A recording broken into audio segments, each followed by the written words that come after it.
সবাইকে স্বাগত জানাচ্ছি আজকের ফ্রি ক্লাসে। তোমরা সবাই কেমন আছো এবং কে কোথা থেকে দেখছো একটু জানাও। সাথে এটাও জানাও আমাকে ক্লিয়ারলি দেখা যাচ্ছে কিনা এবং আমার কথা স্পষ্ট শোনা যাচ্ছে কিনা। অনেকে আমাকে সালাম জানিয়েছো, আমি তোমাদের কমেন্ট দেখতে পাচ্ছি। সালাম, আদাব, কেমন আছি। সবাই সালাম দিচ্ছি, ওয়ালাইকুম আসসালাম, আদাব নিচ্ছে, আদাব, কেমন আছি। আসলে আলহামদুলিল্লাহ অনেক ভালো আছি। তোমরা আজকের যে ক্লাসটি, এটি খুবই গুরুত্বপূর্ণ ক্লাস এবছরের জন্য, কারণ নতুন একটি সংযোজন হচ্ছে মানবিক গুণাবলী। সুতরাং এই জায়গাটি নিয়ে সবার কনফিউশন আছে, এই জায়গাটি নিয়ে সবার অনেক ধরনের কৌতূহল আছে, এই জায়গাটি নিয়ে সবার বোঝার অনেক কিছু আছে। কীরকম প্রশ্ন হবে সেটা নিয়ে অনেক ধরনের উদ্দীপনা, কৌতূহল সবই আছে। সেগুলো আমি ক্লিয়ার করাবো এবং প্রশ্নগুলো ধরে ধরে সমাধান করাবো। মানবিক গুণাবলী কী, কীভাবে আসবে, এর আগে কোথাও এসে থাকলে কিভাবে এসেছিল, সেই বিষয়গুলো থেকে একটা সিনোপসিস তোমাদেরকে দেওয়ার ট্রাই করব। জান্নাতের ফুল মেহেরপুর থেকে, মানিকগঞ্জ দিশা, সুমাইয়া ইসলাম ময়মনসিংহ, তারপরে হচ্ছে ফারিয়া রহমান অল ক্লিয়ার, তারপরে সূচি চক্রবর্তী মৌলভীবাজার থেকে, ইশরাত জাহান মেহেরিন, কী নাম, মেহেরিমা, সব ক্লিয়ার। আসলে দেখো, আমি কিন্তু সবার কমেন্ট পড়তে পারবো না, কারণ এত কমেন্ট করো আর হচ্ছে যে দ্রুত তো কমেন্ট চলে যায়। সবাই অবশ্যই কমেন্ট করবা, যেগুলো চোখে পড়ছে আমি বলছি, কিন্তু সবাই আমার হচ্ছে যে মানে আমার জায়গা থেকে সবাই সমান স্টুডেন্ট আমার ক্ষেত্রে। সো কেউ ভেবো না যে ভাইয়া আমার নামটা হয়তো এড়িয়ে গেলেন। তো আমরা কমেন্টগুলো দেখব একই সঙ্গে সবার নৈতিক জায়গা থেকে। ওই যে বললাম নৈতিকতার ব্যাপার, তাই না? আজকে নৈতিকতার অনেক বিষয় শিখবো, মূল্যবোধের বিষয় শিখবো, অনেস্টি, সততার ব্যাপার শিখবো, পেশাগত দায়িত্ব কি সেটা শিখবো। তো সেই জায়গাগুলো থেকে নৈতিকতার যে ব্যাপার, সেই জায়গা থেকে আমার কাছে মনে হয় যে ক্লাসটিকে ছড়িয়ে দেওয়া উচিত, তাই না? যে তুমি যদি ভাবো যে আসলে আমি ফ্রিতে ক্লাসটি করছি, সো ব্রেইনার আমাকে একটা ফ্রিতে অনেক ভালো ক্লাস দিচ্ছে, তার পুরস্কার স্বরূপ আমি ক্লাসটিকে কী করব, শেয়ার করে দিব। 396 জন, 407 জন দেখছো। কারণ আজকের এই প্রবলেমটি কিন্তু বর্তমানে জাতীয় প্রবলেম নার্সিং পরীক্ষার্থীদের কাছে। সো আমি চাই এই ক্লাসটি 1000 জন দেখুক, 1000 জনের বেশি মানুষ দেখুক একসাথে, যেন সুন্দর করে সব ধরনের সমস্যার সমাধান হয়ে যায়। টাঙ্গাইলের কোথায় আরেকজন আবার আরেকজনকে প্রশ্ন করেছে। ওকে, তাহলে সেটা না পড়ি আমি। আসসালামু আলাইকুম, কে জানিয়েছে? মোহাম্মদ আনিস, কেমন আছেন জানিয়েছো? আমি ভালো আছি, সালাম জানিয়েছো, ওয়ালাইকুম আসসালাম। রুমানা ইসলাম, সেও সালাম জানিয়েছে। লিপু মজুমদার নোয়াখালী থেকে দেখছে। ও রাজিয়া সুলতানা গাইবান্ধা, আমার পাশের জেলা, আমার কুড়িগ্রাম। ঋতু দেওয়ান, সে লক্ষ্মীপুর থেকে দেখছে, তাই না? লক্ষ্মীপুর বানানটা LAXMIPUR, লক্ষ্মীপুর, তাই তো? লক্ষ্মীপুর থেকে দেখছে। মৌলভীবাজার থেকে কোথায় ভাইয়া আপনি? আমি মৌলভীবাজার। আখি দেবনাথ পাখি, আচ্ছা। তারপরে সুমাইয়া নিশা, নাইশা নাকি NAISH, নাইশা, ওকে। ফারজানা আক্তার বৃষ্টি, সে সালাম জানিয়েছে, ওয়ালাইকুম আসসালাম। জান্নাতের ফুল বলছে 445 জন, 448 জন হয়ে গেছে।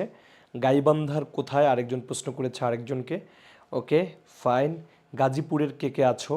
লালমনিরহাট থেকে দেখতেছে আরাফাত। আরাফাত, আমার বাসা কুড়িগ্রাম, তোমার পাশেই। আমার পাশেই তোমার বাসা, তোমার পাশে আমার বাসা, আমার বাসা তোমার জেলার পাশে, আমার জেলার পাশে তোমার জেলা, তাই না? জেলা রাজবাড়ি, রাজবাড়ি নাকি উর্মি, উর্মি, উর্মিলা উর্মি, সে আবার আরেকজনকে প্রশ্ন করেছে। আচ্ছা, এ সমস্ত প্রশ্ন আর পড়ার সময় আমাদের নেই। এখন আমরা মানে কে কাকে কি বলতেছে এগুলো আমরা অ্যাভয়েড করি। তোমরা আমাকে বলো আজকের এই ক্লাসটি সম্বন্ধে তোমাদের কি কি জানার আগ্রহ রয়েছে। এবং আমি বলি যে এখন 469 জন দেখছো, সবাই ক্লাসটিকে সুন্দর করে দারুণভাবে ছড়িয়ে দাও। কারণ স্টুডেন্ট যত বাড়বে, আমার ক্লাস নেওয়ার যে আকাঙ্ক্ষা এবং কি বলে একটা যে একাগ্রতা, সেটি কিন্তু বৃদ্ধি পাবে। ঠাকুরগাঁও থেকে আলেয়া রয়, ওকে। আচ্ছা, তোমরা কেউ প্রশ্ন করো তো যে তোমাদের আসলে এই টপিক থেকে কি জানার, মানে দু একজন প্রশ্ন করো, একবারই বুঝো না বা নতুন কিনা বা কেমন লাগছে, মাথার উপর দিয়ে যাচ্ছে নাকি ভালো পারো, দু একজন করো তো দেখি কমেন্ট। আমি গাজীপুর থেকে আছি ভাইয়া, Purba Sarkar. Thank you so much. Tanjila Tanju নাকি? আচ্ছা, সাভার থেকে। ভাইয়া কেমন আছেন? নাহিদা ইভা, আলহামদুলিল্লাহ অনেক ভালো আছি। ইয়াসিন আহমেদ, আমিও সিলেট থেকে, তুমিও? আচ্ছা, ঠাকুরগাঁওয়ের কোথায় একজন আরেকজনকে বলছে। আচ্ছা, আমরা আপাতত কে কোথায় থেকে দেখছে এই জিনিসটা আপাতত ইম্পর্টেন্ট ব্যাপার না, এটা কিছুক্ষণ আগে ইম্পর্টেন্ট ছিল। আমরা এই জায়গা থেকে সরে এসে আমরা প্রশ্ন করি যে আজকের এই যে টপিক মানবিক গুণাবলীর, সেই মানবিক গুণাবলীর প্রশ্নগুলো তোমাদের কাছে কেমন লাগে, কঠিন কিনা, তারপরে সহজ লাগে কিনা, বা নানাবিধ প্রশ্ন কি মনের মধ্যে জাগছে সেটা একটু বলো তো। মানবিক গুণাবলী থেকে পড়তে চাই, সূচি চক্রবর্তী। আচ্ছা, আলহামদুলিল্লাহ ভাইয়া, আমি এই বিষয়টা অনেক ভালো বুঝি। আচ্ছা, জান্নাতুল ইসলাম, ওকে ফাইন, ভালো বুঝে সে। আর কেউ কম বুঝো, ভালো বুঝো। আহ, সুল সাজিদ বলতেছে আমি পারি না। ওকে, একটু একটু জানি, বিবি অ্যাপস থেকে পড়ছিলাম, মমতাজ বেগম বলেছে। আলহামদুলিল্লাহ ভালো পড়ি, ভালো পারি। আরবি, ঠিক আছে। আর কেউ একটা কনসেপ্ট দিন এই টপিকটা থেকে, রাইট? রুমানা ইসলাম নাকি রুমান ইসলাম, দ্রুত চলে গেছে উপরে, রাইট। মানবিক গুণাবলী সম্পর্কে আলোচনা করলে জান্নাতের ফুল বলছে বেশি ভালো হয়, এবং বাংলাদেশের নদ নদী থেকে আলোচনা করলে আরও বেশি ভালো হয়, তাই তো? আচ্ছা, একদমই নতুন আমার কাছে লিখেছে আয়েশা সিদ্দিকা। নুসরাত তাবাসসুম সিলভি, কম বুঝি। ওকে ফাইন ভাইয়া, মানবিক গুণাবলীতে আসলে কোন কোন জায়গা থেকে এবং কি কি প্রশ্ন আসে এটা জানতে চাই। অর্পা দাস, খুব ইম্পর্টেন্ট কথা বলেছে অর্পা। মানবিক গুণাবলীর প্রশ্নগুলো ভালো লাগে, বাট মাঝে মাঝে কনফিউজড হয়ে যায়। আফরিন জাহান লিমা বলেছে মোটামুটি একটা আইডিয়া আছে যে কোশ্চিন কিভাবে আসতে পারে, আপনার ক্লাস করার পর বুঝবো। ফারজানা আক্তার, বৃষ্টি। আচ্ছা, এবার আমরা এই কমেন্টগুলো পড়া বন্ধ করলাম। এই মুহূর্তে 539 জন দেখছে, রাত 8:30 অলরেডি পার হয়ে গেছে। আমি বলবো যে ক্লাসটিকে ছড়িয়ে দাও, যেন অন্তত 600+ মানুষ সরাসরি দেখুক আজকের ক্লাসটা। এটা আমার চাওয়া। সঙ্গত কারণে তোমরা ক্লাসটিকে ছড়িয়ে দাও, দিয়ে বসে থাকো। আজকের ক্লাসে লেখালেখি করবা না, আজকের ক্লাসে খালি বুঝবা, লিখবা, মানে চিপায় চাপায় লিখে ফেলবা খাতার, মানে চিপায় চাপায় বলতে কি, মানে এটা কি বললাম, মানে যদি আজকের এই পিডিএফটা তোমাদের কাছে থাকতো আগে থেকেই, তাহলে তার চিপায় চাপায় লিখতে পারতা। সো খাতার মধ্যে তো একবারে সাদা খাতা নিয়ে বসছো, সো অল্প অল্প করে নোট করো। খুব বেশি সাধারণ জ্ঞানের মতো একদম প্রত্যেকটা বিষয়ের খুঁটিনাটি লিখতে হবে, এটা ইম্পর্টেন্ট ওইটা ইম্পর্টেন্ট এরকম না, আজকে বোঝাটা ইম্পর্টেন্ট। যদি একজন শিক্ষার্থী নার্সিং ভর্তি ইচ্ছু, সে যদি আজকের ক্লাসটি মনোযোগ দিয়ে শোনে এবং কিভাবে প্রশ্নগুলো হচ্ছে এবং তার উত্তরগুলো আমি নিচ্ছি বা আমি দিচ্ছি, সেটাকে যদি সে মানে কানেক্ট করতে পারে, সেটাকে যদি সে তার বোধগম্যতা দিয়ে যে যদি সে বোঝার ট্রাই করে, আমার মনে হয় সে নার্সিং ভর্তি পরীক্ষায় মানবিক গুণাবলীর পার্টে ভালো করবে। প্রথমে একটা জিনিস বলি, বিএসসি ইন নার্সিংয়ে যারা আছো, তারা বিএসসি নার্সিংয়ের জন্য যারা নিজেকে প্রিপেয়ার করছো, তাদের জন্য গুরুত্বপূর্ণ হচ্ছে 5টা মার্কস তো থাকবেই। একই সঙ্গে কারণ আগে ছিল 10 মার্কস সাধারণ জ্ঞানে, এইটার কারণে আরও 15 হয়ে গেছে। সাধারণ জ্ঞানেরই পার্ট এটা, এটা তো বাইরের কিছু না। তারপর আমরা মানবিক গুণাবলীকে আলাদাভাবে ট্রিট করছি। সো তোমরা খুবই ইম্পর্টেন্ট, মানে গুরুত্বের সাথে আজকের ক্লাসটি করো এবং বোঝার ট্রাই করো যারা বিএসসি ইন নার্সিং। এবং বিএসসি ইন নার্সিংয়ের কথা এখন আপাতত না বলি। এবার যারা বিএসসি ইন ডিপ্লোমা এবং যারা মিডওয়াইফারিতে পরীক্ষা দিবা, তাদের জন্য 5টা নাম্বার 5 মার্কস খুব ইম্পর্টেন্ট হয়ে গেছে। কিসের জন্য? এই মানবিক গুণাবলীর জন্য। সো 5 নম্বর কিন্তু এখান থেকে আসবেই, এমনকি 6 নম্বরও আসতে পারে, 6ও আসতে পারে, 4ও আসতে পারে, ঠিক আছে? এরকম হতে পারে, একটা কম বেশি হতে পারে। এখন বিষয়টা হলো যে এইটার জন্য কি আমি সারাক্ষণ টাইম নষ্ট করব, বা প্রতিদিন কি একটু একটু করে পড়বো? আমরা তো বি ব্রেইনার থেকে একটা আমরা দিয়ে দিছি, তাই না? তোমাদেরকে একটা হচ্ছে পথ নকশা বা দিক নির্দেশনা দিয়ে দিছি, সেখান থেকে তোমরা প্র্যাকটিস করো। সেটি কি প্রতিদিন পড়বো, কতক্ষণ করে, এটা নিয়ে কি বসে থাকবো কিনা, সামগ্রিক বিষয়গুলো নিয়ে আজকের আলোচনা হবে। Okay fine. এবার আমি প্রথমে তোমাদের একটা জিনিস বলি, অযাচিত কমেন্ট করা থেকে বিরত থাকতে হবে। তবে হ্যাঁ, আমি যখন প্রশ্ন বলবো তখন তোমরা উত্তর করবা। অযাচিত কমেন্ট কেউ করবা না, তাহলে তোমাদেরই লস হবে, কারণ তুমি ধরতে পারবে না প্রশ্নের প্যাটার্ন, আমি কি বলবো সেটা বুঝতে পারবে না। সো আমি এখন তোমাদেরকে খুব গুরুত্বপূর্ণ জায়গাগুলোকে প্রশ্নের মাধ্যমে সমাধান করাবো এবং সেন্সগুলোকে ডেভেলপ করাবো। অনেকে বলছে যে এটা খুবই ভালো বুঝি। আসলে তোমাদেরকে একটা কথা বলি, এই টপিকটা নৈতিকতা নামে, ঠিক আছে, সুশাসন এবং নৈতিকতা নামে 10 নম্বর বিসিএস পরীক্ষা থাকে। নম্বর 5 5 10 নম্বর বিসিএস এর প্রিলিমিনারিতে থাকে। সেখানেও অনেক স্টুডেন্ট, মানে আমি নিজেও তো বিসিএস পরীক্ষা ফেস করেছি একবার। সো আমি যখন দিয়েছিলাম, মানে এটা আসলে সহজ বিষয় নয়। তুমি যদি দাগাও যে মনে হয় এটা হবে, কিন্তু আসলে আলটিমেটলি ভুল হয়ে যায়। সো বিষয়টা এত সহজও নয় কিন্তু, কারণ এবার মনে হয় আরও 15 মার্কস করা হয়েছে বিসিএস এর প্রিলিমিনারিতে। তার মানে কি তুমি ভাববা আমিও বিসিএস পরীক্ষা দিলে 15তে 15 পাবো? নো, এটা পড়তে হয় এবং বুঝতে হয়। সমান সমান মনে হয় যে খ হবে না গ হবে, এই দুইটার মধ্যে কনফিউশন লেগে যায় এবং মনে হবে যে দুইটাই হয়, কিন্তু উত্তর হবে একটা।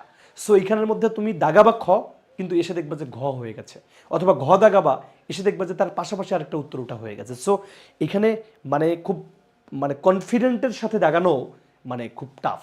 সো আবার আবার খুবই সহজ যদি তোমার জ্ঞানগুলো থাকে, মোটামুটি যদি ধারণা থাকে, তুমি ভালো করতেও পারবা। এটা ওটা ব্যাপার। তো তোমাদের জন্য নার্সিং ভর্তি পরীক্ষার্থী যারা, তাদের জন্য খুব আহামরি কঠিন হবে। মেডিকেল ভর্তি পরীক্ষার্থী যারা, তাদের জন্য আহামরি খুব কঠিন হবে, বিষয়টা এরকম নয়।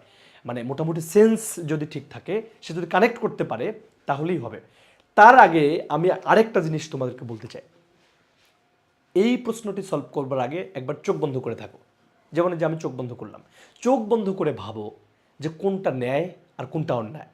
অন্যায় তো এই ন্যায় অন্যায়ের যদি পার্থক্য একটু হলেও তুমি বুঝো, এই জিনিসটাকে যদি বারবার ডেভেলপ করো ভেতর থেকে, যে সততা কোনটা, মিথ্যা কোনটা, হ্যাঁ, এই বিষয়গুলো যদি একটু কানেক্ট করার ট্রাই করো, কোনটা অন্যায় কোনটা ন্যায়, কোনটা ঠিক কোনটা বেঠিক, কোনটা ভালো কোনটা মন্দ, এই বিষয়গুলোর চর্চা যত ভেতরে নিয়ে আসবা, চিন্তা যত ভেতরে নিয়ে আসবা, তত সহজ হবে আজকের ক্লাসটি।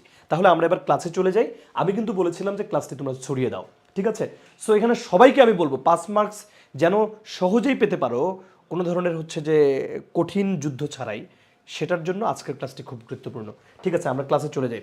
অনেক কথা বললাম আমি, ঠিক আছে? প্রথমে যে প্রশ্নটা আমরা রাখছি, বাংলাদেশে কত সালে জাতীয় শুদ্ধাচার কৌশল প্রণয়ন করা হয়? খুবই গুরুত্বপূর্ণ একটা প্রশ্ন, এটা বিসিএস পরীক্ষায়ও আসছে।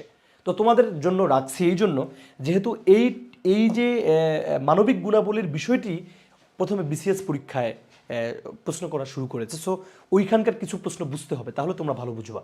দেখো, ওই বিসিএস পরীক্ষায় কয়েকটা পরীক্ষায় এই প্রশ্নটা আসছে। কি প্রশ্ন?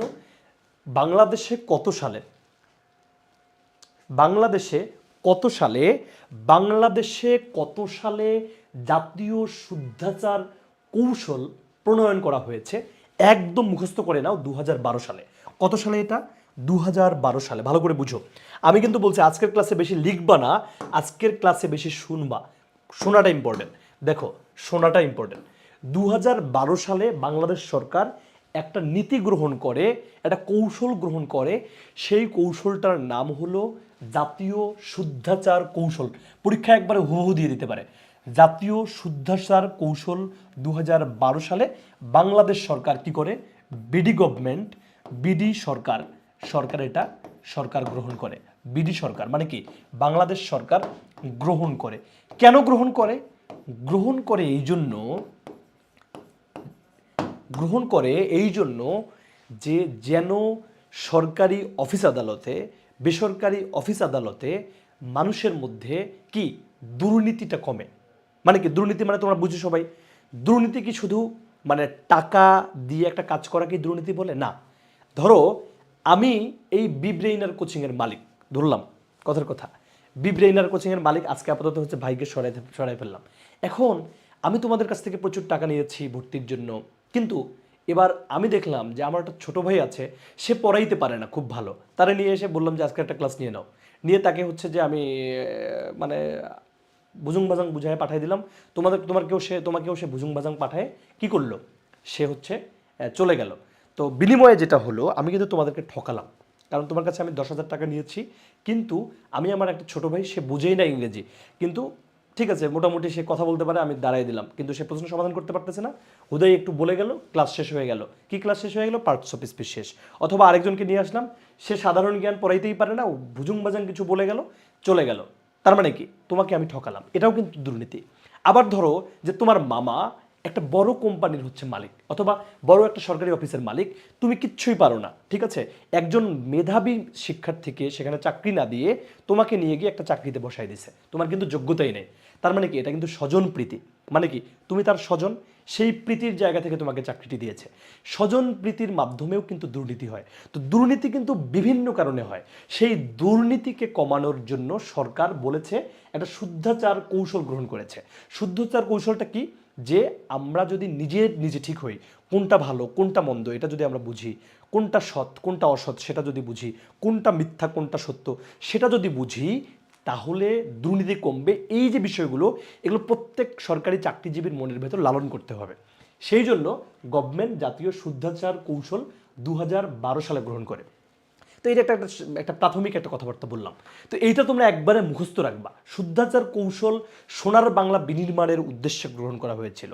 তো আলটিমেটলি যদি কারো মন ভেতর থেকে ঠিক না হয়, যতই কৌশল গ্রহণ করা হোক, দুর্নীতি বলো বা হচ্ছে অসঙ্গতি বলো, অন্যায় বলো, সেগুলো কি কমে যায়? যায় না। যাই হোক, গভর্নমেন্ট 2012 সালে জাতীয় শুদ্ধাচার কৌশল গ্রহণ করেছিল।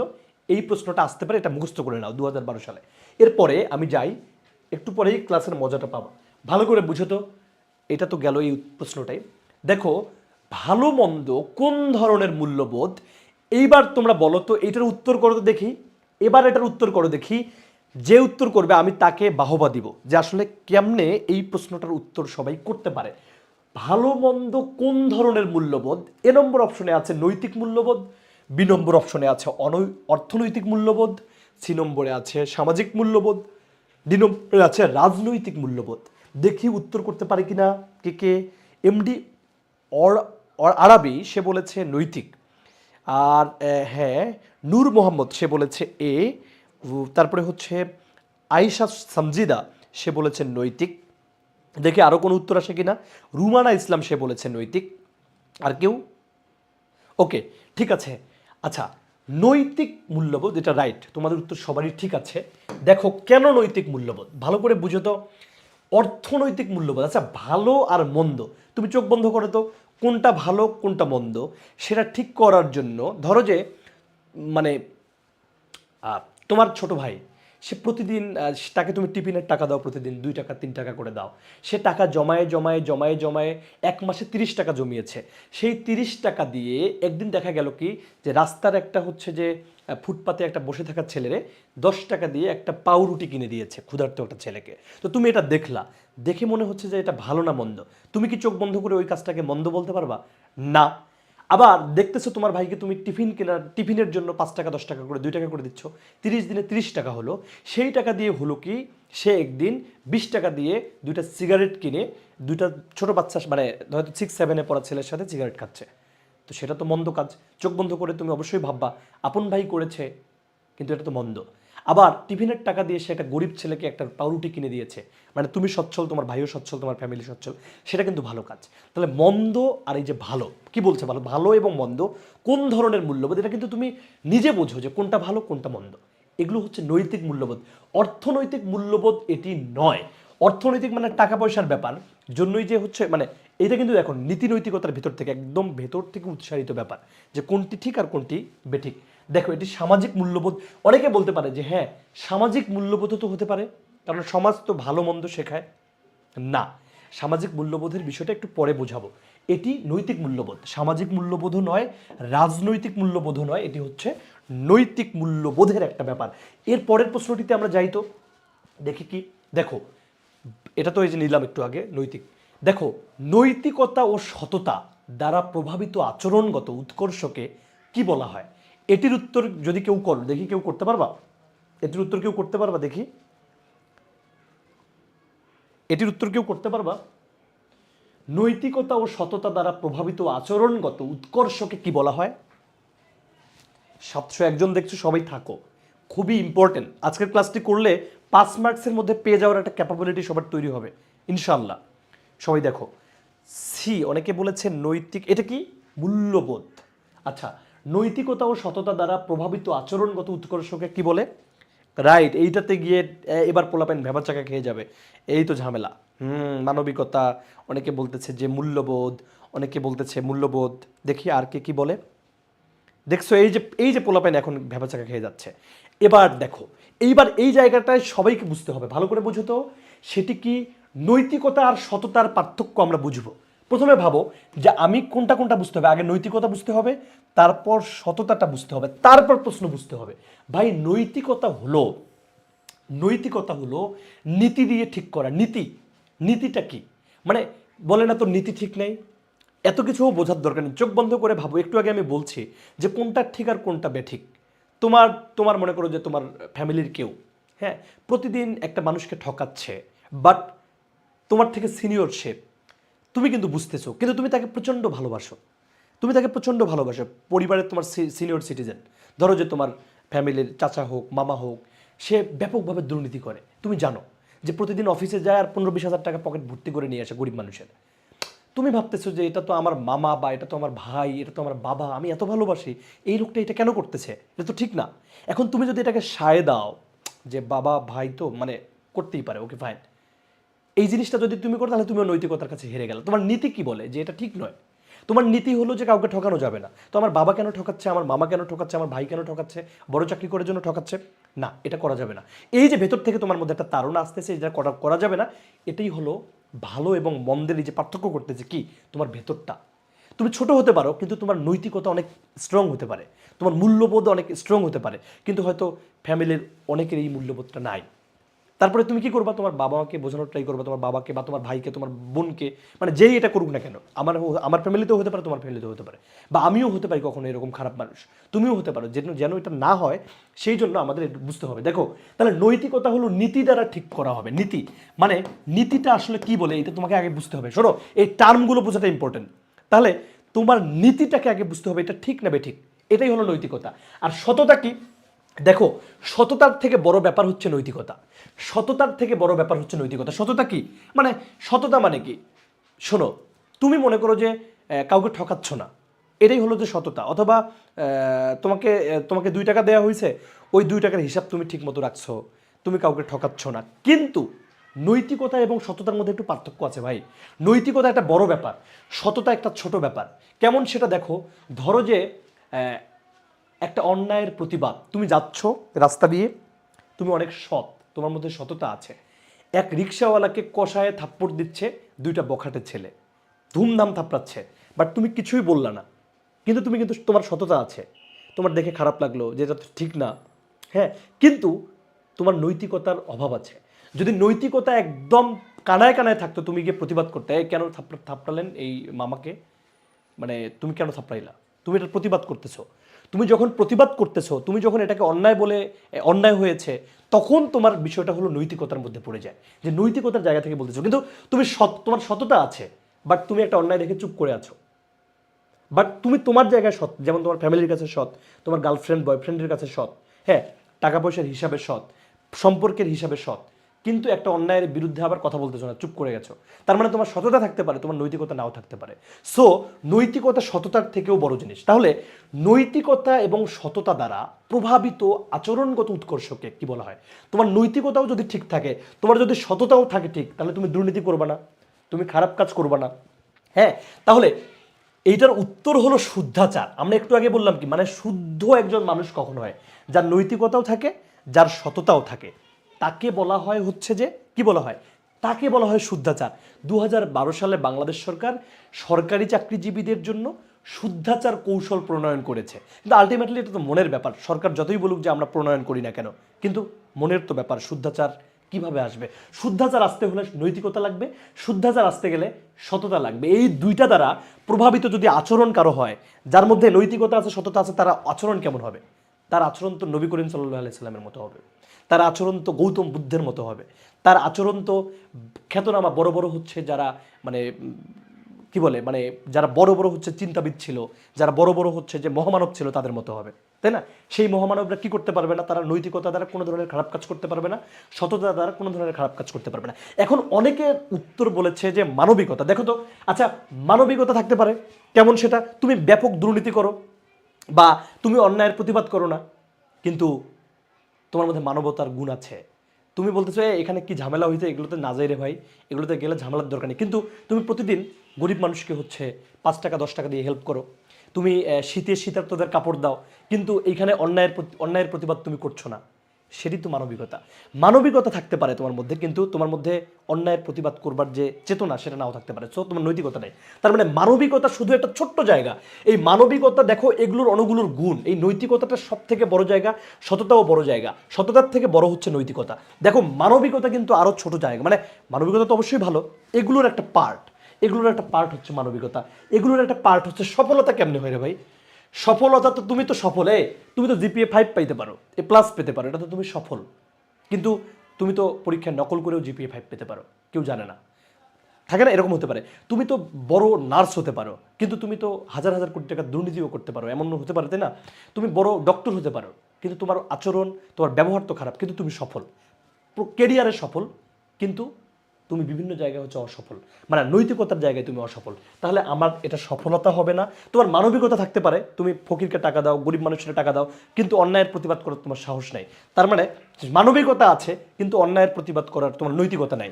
তারপরে দেখো মূল্যবোধ, রাইট? এই মূল্যবোধ এবং শুদ্ধাচার, এটা নিয়ে পোলাপাইন ঝামেলায় পড়বে। মূল্যবোধ হলো যে গুরুত্ব দেয়া, ভালো করে বুঝো। মূল্যবোধ, আমার ক্লাসটা কিন্তু খুবই গুরুত্বপূর্ণ, যে কথাগুলো বলতেছি মনোযোগ দাও, তাহলে কিন্তু সব কিছু একদম দারুণ করে অ্যান্সার করতে পারবা।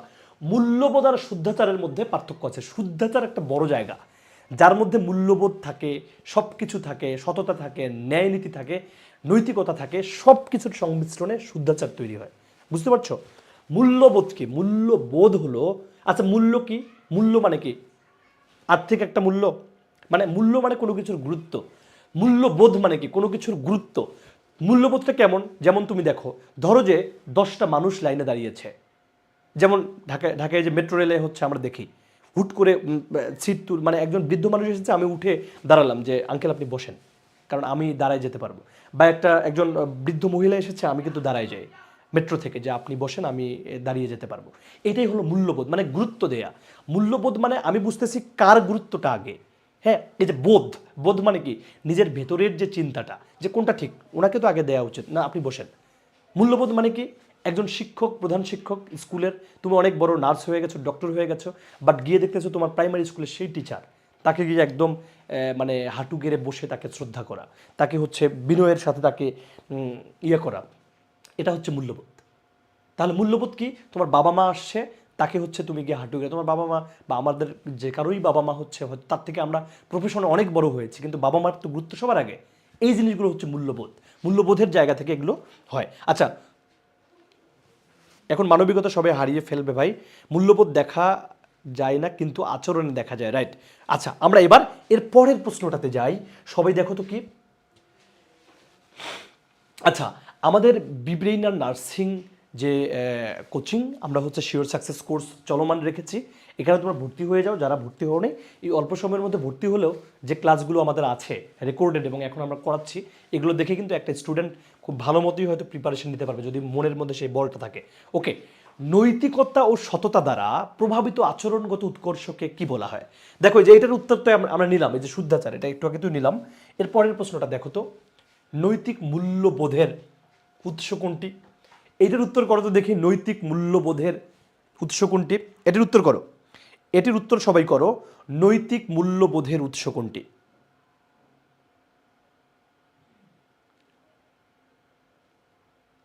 এটির উত্তর করো দেখি, নৈতিক মূল্যবোধের উৎস কোনটি?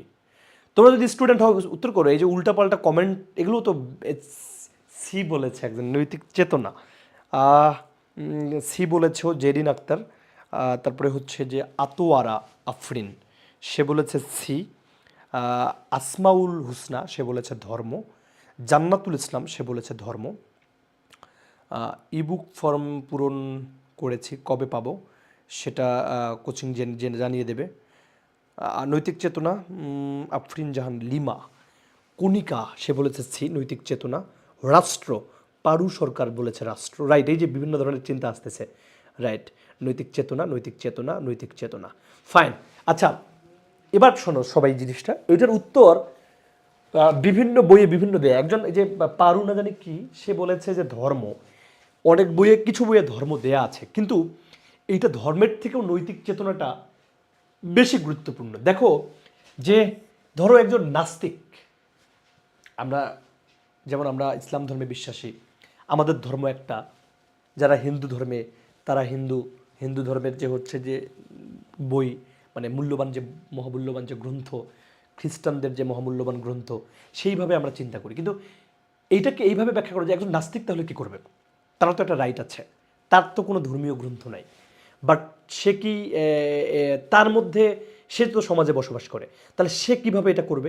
এই জন্য সামগ্রিকভাবে সামগ্রিকভাবে ধর্ম তো একটা ব্যাপার, ধর্মের জায়গা থেকে আমরা অনেক কিছু শিখি, ধর্ম আমাদের শেখায় এটা ঠিক এটা বেঠিক। প্রত্যেকটা ধর্মে দেখবা যে হচ্ছে খারাপ কাজকে ঘৃণা করা হয়, ভালো কাজকে কী করা হয়, উৎসাহিত করা হয়। তো সামগ্রিক বিষয়গুলো নিয়ে একটা ব্যাপার হয়েছে নৈতিক চেতনা। এই যে নৈতিক চেতনা, ওই যে আমি বললাম তুমি চোখ বন্ধ করো ভাই, ভালো কোনটা মন্দ কোনটা এইটা তুমি কিন্তু নিজেই ঠিক করতে পারো। এর জন্য কিন্তু হচ্ছে যে মানে একজন পাক্কা ইমানদার হলেই যে তুমি এটা মানে পারবা না তা না। মানে একজন কিছুই বুঝে না, একটা 1-2 বাচ্চা, সে তো ধর্মীয় অনেক বিষয়ই হয়তো জানে না, কিন্তু তার মধ্যে নৈতিকতা বোধটা কিন্তু থাকতে পারে। কারণ ওই যে বললাম একজন তো মানে হজ করে আসছে, মানে অনেক ধরনের ধর্মীয় লেবাস এই সেই, কিন্তু সে দুর্নীতিবাজ। কিন্তু তুমি দেখো যে তুমি তোমার বাড়িতে ক্লাস 6-এ পড়ে তোমার ভাগ্নি অথবা ভাগনা, সে ব্যাপকভাবে স্ট্রং, সে বলে যে আন্টি এটা ঠিক না এটা ঠিক। ছোট বাচ্চারা বরং আমাদের নৈতিকতাটা ভালো শেখায় দেয়। সে বলে যে এই আন্টিটা হচ্ছে খাইতে পারতেছেন, তার একটু খাইয়ে দিই বা এটা একটু দিয়ে দিই, ফ্যামিলি থেকে বলবে যে না এটা দেওয়া যাবে না। বুঝছো, নৈতিক বিষয়গুলো দেখবে যে ছোটো বাচ্চাদের মধ্যেই আছে। বরং আমরা বড় হওয়ার সাথে সাথে আমাদের বিভিন্ন চেতনা লোপ পায়, আমরা লোভী হয়ে যাই, আমাদের অর্থ লাগে, এই লাগে, প্রচুর লাগে, আরও লাগে আরও লাগে। কিন্তু ছোট যারা, তাদের মধ্যে সত্যি নৈতিকতার বোধটা কিন্তু বেশি থাকে দেখবা। সেজন্য আমি বললাম নৈতিক চেতনাটা একটা মানুষের খুব বেশি কিছু লাগে না, সে যদি ভাবে চোখ বন্ধ করে কোনটা ঠিক কোনটা ঠিক কোনটা ভুল। কিন্তু ধর্ম দিয়ে তো অনেক কিছু শিখি, এই শিখি, তারপরে কিন্তু অনেকে, তবে হ্যাঁ প্রকৃত ধর্মীয় শিক্ষাটা হলে কারণ নৈতিক নৈতিক শিক্ষাটা অবশ্যই তার স্ট্রং থাকবে, তাই না? যে বলেছে তাকেও অবশ্যই সেটাও একটা ব্যাপার। কিন্তু ওই যে নাস্তিকদের যেহেতু ধর্মগ্রন্থ নাই, সামগ্রিকভাবে এটাকে একটা সাধারণীকরণ করে নৈতিক চেতনাকে এটা উত্তর নেওয়া হয়েছে। সো ধর্মটা কাছাকাছি, যদি এটাকে আমরা 98 বলি, 98% বলি, বাট এটা হয়তো 100%ই বলতে পারি, বাট সামগ্রিকভাবে সবার জন্য, প্রত্যেকটা ধর্মের মানুষের জন্য একবারে ধর্ম মত নির্বিশেষে হচ্ছে নৈতিক চেতনাকে ইয়ে করা হয়েছে। আরেকজন বলেছে রাষ্ট্র হবে, দেখো রাষ্ট্র আসলে যেমন শুদ্ধতার কৌশল 2012-তে দিয়েও কি মানুষের মধ্যে দুর্নীতি কমেছে? কমে নাই। আসলে এটা নিজের নিজের ভেতরের চেতনা। রাষ্ট্রও চাইলে তোমাকে হয়তো কমাতে পারে তোমার, ধরো যে তুমি একজন ফকিরের সাথে একটা বেয়াদবি করেছো, বা তুমি তোমার বাসায় একজন মানুষকে গালি দিয়েছো, এটার জন্য কি মামলা হবে? রাষ্ট্র কি বলবে যে গালি দিয়েছে মামলা করে দাও? পারবে না, এটা দিয়ে আসলে থামানো যায় না। তুমি একজন মানুষকে হত্যা করেছো, তুমি একজন মানুষকে পিটিয়েছো, রক্তাক্ত করেছো, তাহলে মামলা হবে। কিছু কিছু বিষয় তুমি দেখো, তোমাকে একটা মানুষ প্রতিদিন ইরিটেট করে, তোমাকে প্রতিদিন হচ্ছে যে মানসিকভাবে যন্ত্রণা দেয়, এটা তুমি মামলা করতে পারবা? তোমাকে প্রতিদিন হচ্ছে যে একটা ছেলে এসে ঠকায় গেল ভালোবাসার কথা বলে, 5 বছর 7 বছর প্রেম করলো, রিলেশন করলো, হ্যাঁ, তোমার সর্বস্ব খুইয়ে খুইয়ে দিল, তারও সর্বস্ব গেল, তুমি তাকে ঠকাইলা, সে তাকে ঠকাই গেল, রাষ্ট্র কি এর মামলা নেবে? সব কিছুর আইন হয় না। এখানে নৈতিক চেতনা যদি থাকে তাহলে কিন্তু কেউ কাউকে ঠকানো যায় না। এই বিষয়গুলো তুমি দেখো, এগুলো হচ্ছে নৈতিকতার ব্যাপার। ওকে ফাইন, তাহলে নৈতিক রাষ্ট্র, ওকে ফাইন। এর পরের প্রশ্নটা দেখো তো কি, এর পরের প্রশ্নটা হচ্ছে ভাই দেখো, নৈতিক মূল্যবোধের উৎস তো গেল, সেটি আমরা দেখালাম। গণতান্ত্রিক মূল্যবোধের সবচেয়ে গুরুত্বপূর্ণ উপাদান, ভাই গণতান্ত্রিক মূল্যবোধ মানে কি? গণতান্ত্রিক মূল্যবোধ মানে হচ্ছে, মানে একটা সমাজে যদি 200 জন মানুষ থাকে, 200 জন মানুষের মধ্যে সব থেকে বেশি, ধরো 200 জনকে যদি আমি হিসাব করি যে 101 জন একদিকে, আর আর হলো যে 99 জন একদিকে, তাহলে কোন দিকটা বেশি বলো তো? 101 বেশি না?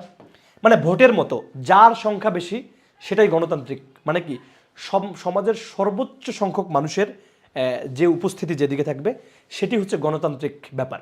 তো গণতান্ত্রিক মূল্যবোধটা কি? আমাদের সমাজে যেমন হচ্ছে যে শিক্ষককে শ্রদ্ধা করা, এটা একটা গণতান্ত্রিক ব্যাপার না?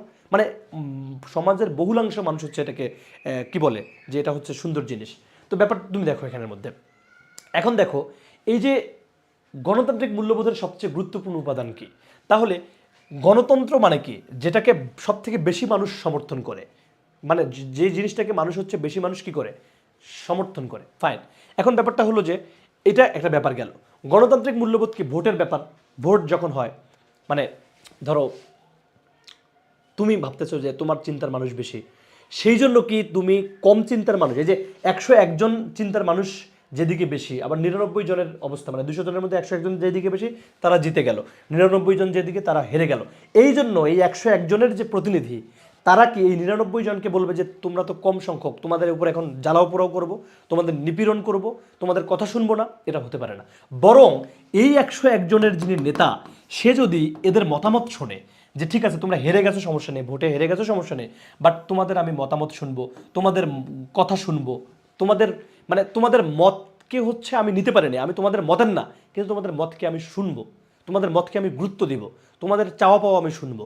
এটাই হলো যে গণতান্ত্রিক মূল্যবোধের সবচেয়ে গুরুত্বপূর্ণ উপাদান, যেটাকে বলা হয় পরমত সহিষ্ণুতা। কি বলা হয়? পরমত সহিষ্ণুতা।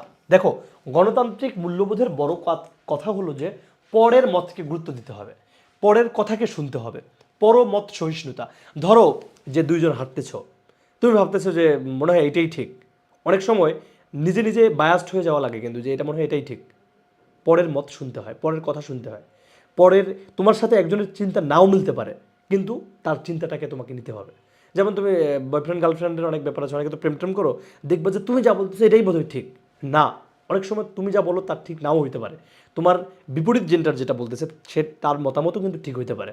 সো শুনতে হবে যে সে কি বলে, সে কি ঠিক বলে নাকি ভুল বলে। ঠিক আছে, তুমি মনে করো যে চেয়ারম্যান হয়েছে তোমার ইউনিয়নের ভোটে, কিন্তু যে হেরে গেছে, যে চেয়ারম্যান 101 ভোট পেয়ে হেরে গেছে, তুমি 2000 ভোট পেয়ে জিতে গেছো, তুমি ভাববা না যে আমি সেরা, তার মতামত শুনতে হবে যে সেও তো 101 জনের প্রতিনিধি, তারও তো চিন্তা আছে, তারও তো বলা আছে। সো সেইটাও হচ্ছে শুনতে হবে আমাদের। এই জন্য দেখো দেখো তাহলে কি পরমত সহিষ্ণুতা, পরের মতকে গুরুত্ব দিতে হবে। শক্তিশালী রাজনৈতিক দল, এটা গণতান্ত্রিক মূল্যবোধের সাথে, শক্তিশালী রাজনৈতিক দল হলেই কি মানে গণতান্ত্রিক মূল্যবোধটা হয়? কিন্তু উপাদানের কথা বলছে, পরের মতকে তোমাকে ইয়ে করতে হবে।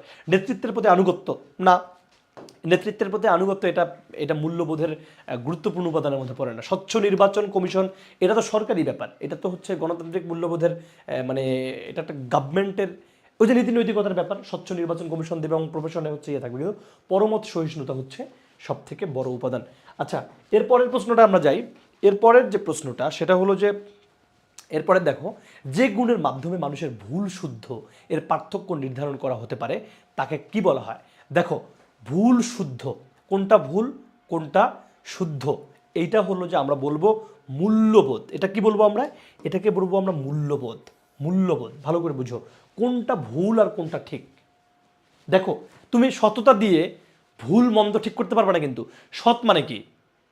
তোমাকে 10 টাকা দিয়েছি আমি, বলছি যে এই 10টা টাকা তুমি খরচ করো, ঠিক আছে, তো তুমি ঠিক ঠিকভাবে খরচ করেছো, ঠিক আছে, তুমি ওইখানের মধ্যে দুর্নীতি করো নাই, হ্যাঁ এটা সততা।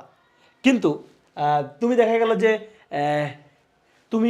দেখা গেল যে বাসায় গিয়ে তোমার মায়ের সাথে প্রচণ্ড বাজে বিহেভ করলা, যেটা তোমার আচরণগত সমস্যা, বাট তুমি আবার অনেস্ট।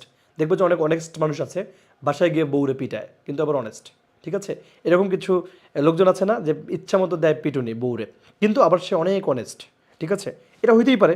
কিন্তু ব্যক্তিগত জায়গায় সে হচ্ছে আবার কি, তার মানবিকতা নাই, তার কর্তব্যবোধ। দেখো কর্তব্যবোধ কি, ধরো যে তুমি তোমার তুমি অনেক বড় চাকরি পেয়েছো, তোমার বাবা মা তোমাকে টাকা দিচ্ছে, তোমার বাবা মা বৃদ্ধ হয়ে গেল, ঠিক আছে, তোমার মধ্যে মনে করো সততা আছে, কিন্তু তুমি তোমার বাবা মাকে দেখতেছো না, তাদেরকে তারা 500-1000 টাকা চাইলে তুমি দাও না, 2000 টাকা চাইলে দাও না, বরং তোমার কাছে আছে, তুমি চাইলে তাকে 10,000 টাকা দিতে পারো, 20,000 টাকা দিতে পারো, তার একটা সমস্যা সমাধানের জন্য। তোমার কর্তব্যবোধ নাই, তোমার বাবা মার দেখভাল করেও তো তোমার কিছু কর্তব্যবোধ, সেটা তোমার নাই। তো এই ভুল শুদ্ধ এর পার্থক্য কিন্তু কর্তব্যবোধ দিয়েই হয় না, ঠিক আছে, সততা দিয়েও হয় না, সদাচার দিয়েও হয় না, হয় মূল্যবোধ দিয়ে। মূল্যবোধ কি? সব থেকে গুরুত্বপূর্ণ জিনিসটাকে গুরুত্ব দেয়া।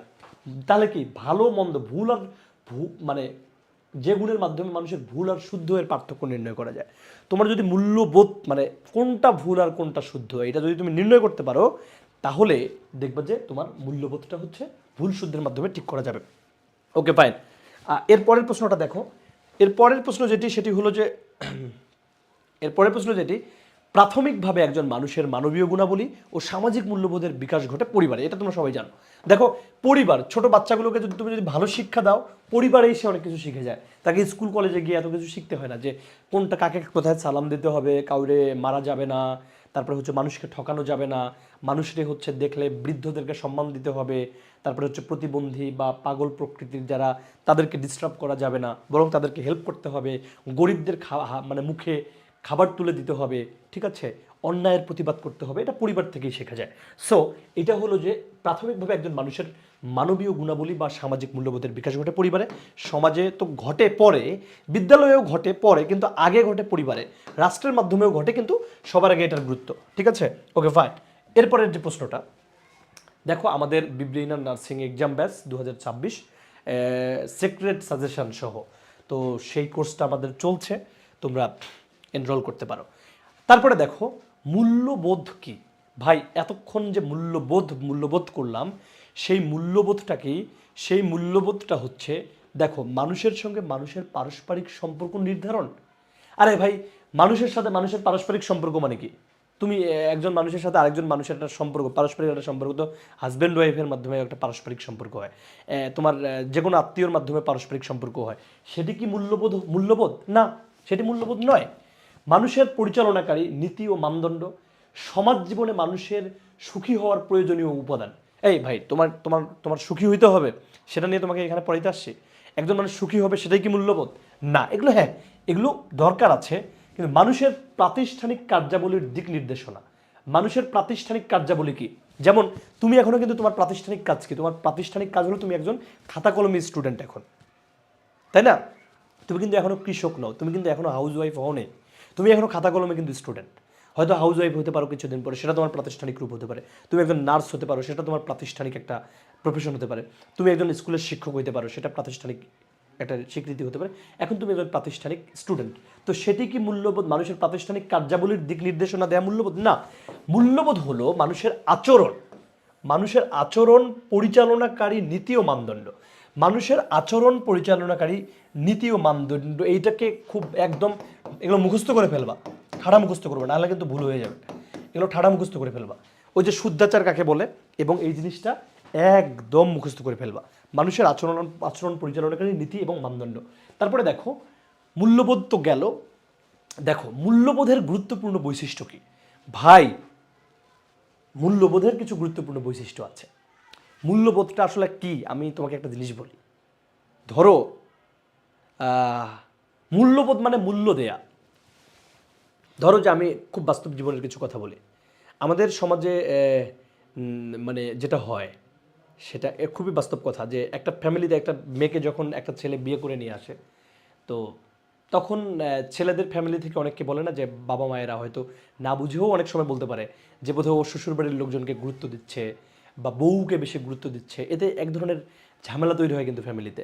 আবার দেখবা যে একটা মেয়ের ফ্যামিলি থেকেও একটা ছেলেকে ডিস্টার্ব করার জন্য তার মেয়ের জামাইকে ডিস্টার্ব করা হয়, যে এইটা যেন তার বাবা মায়ের থেকে একটু দূরে আসে।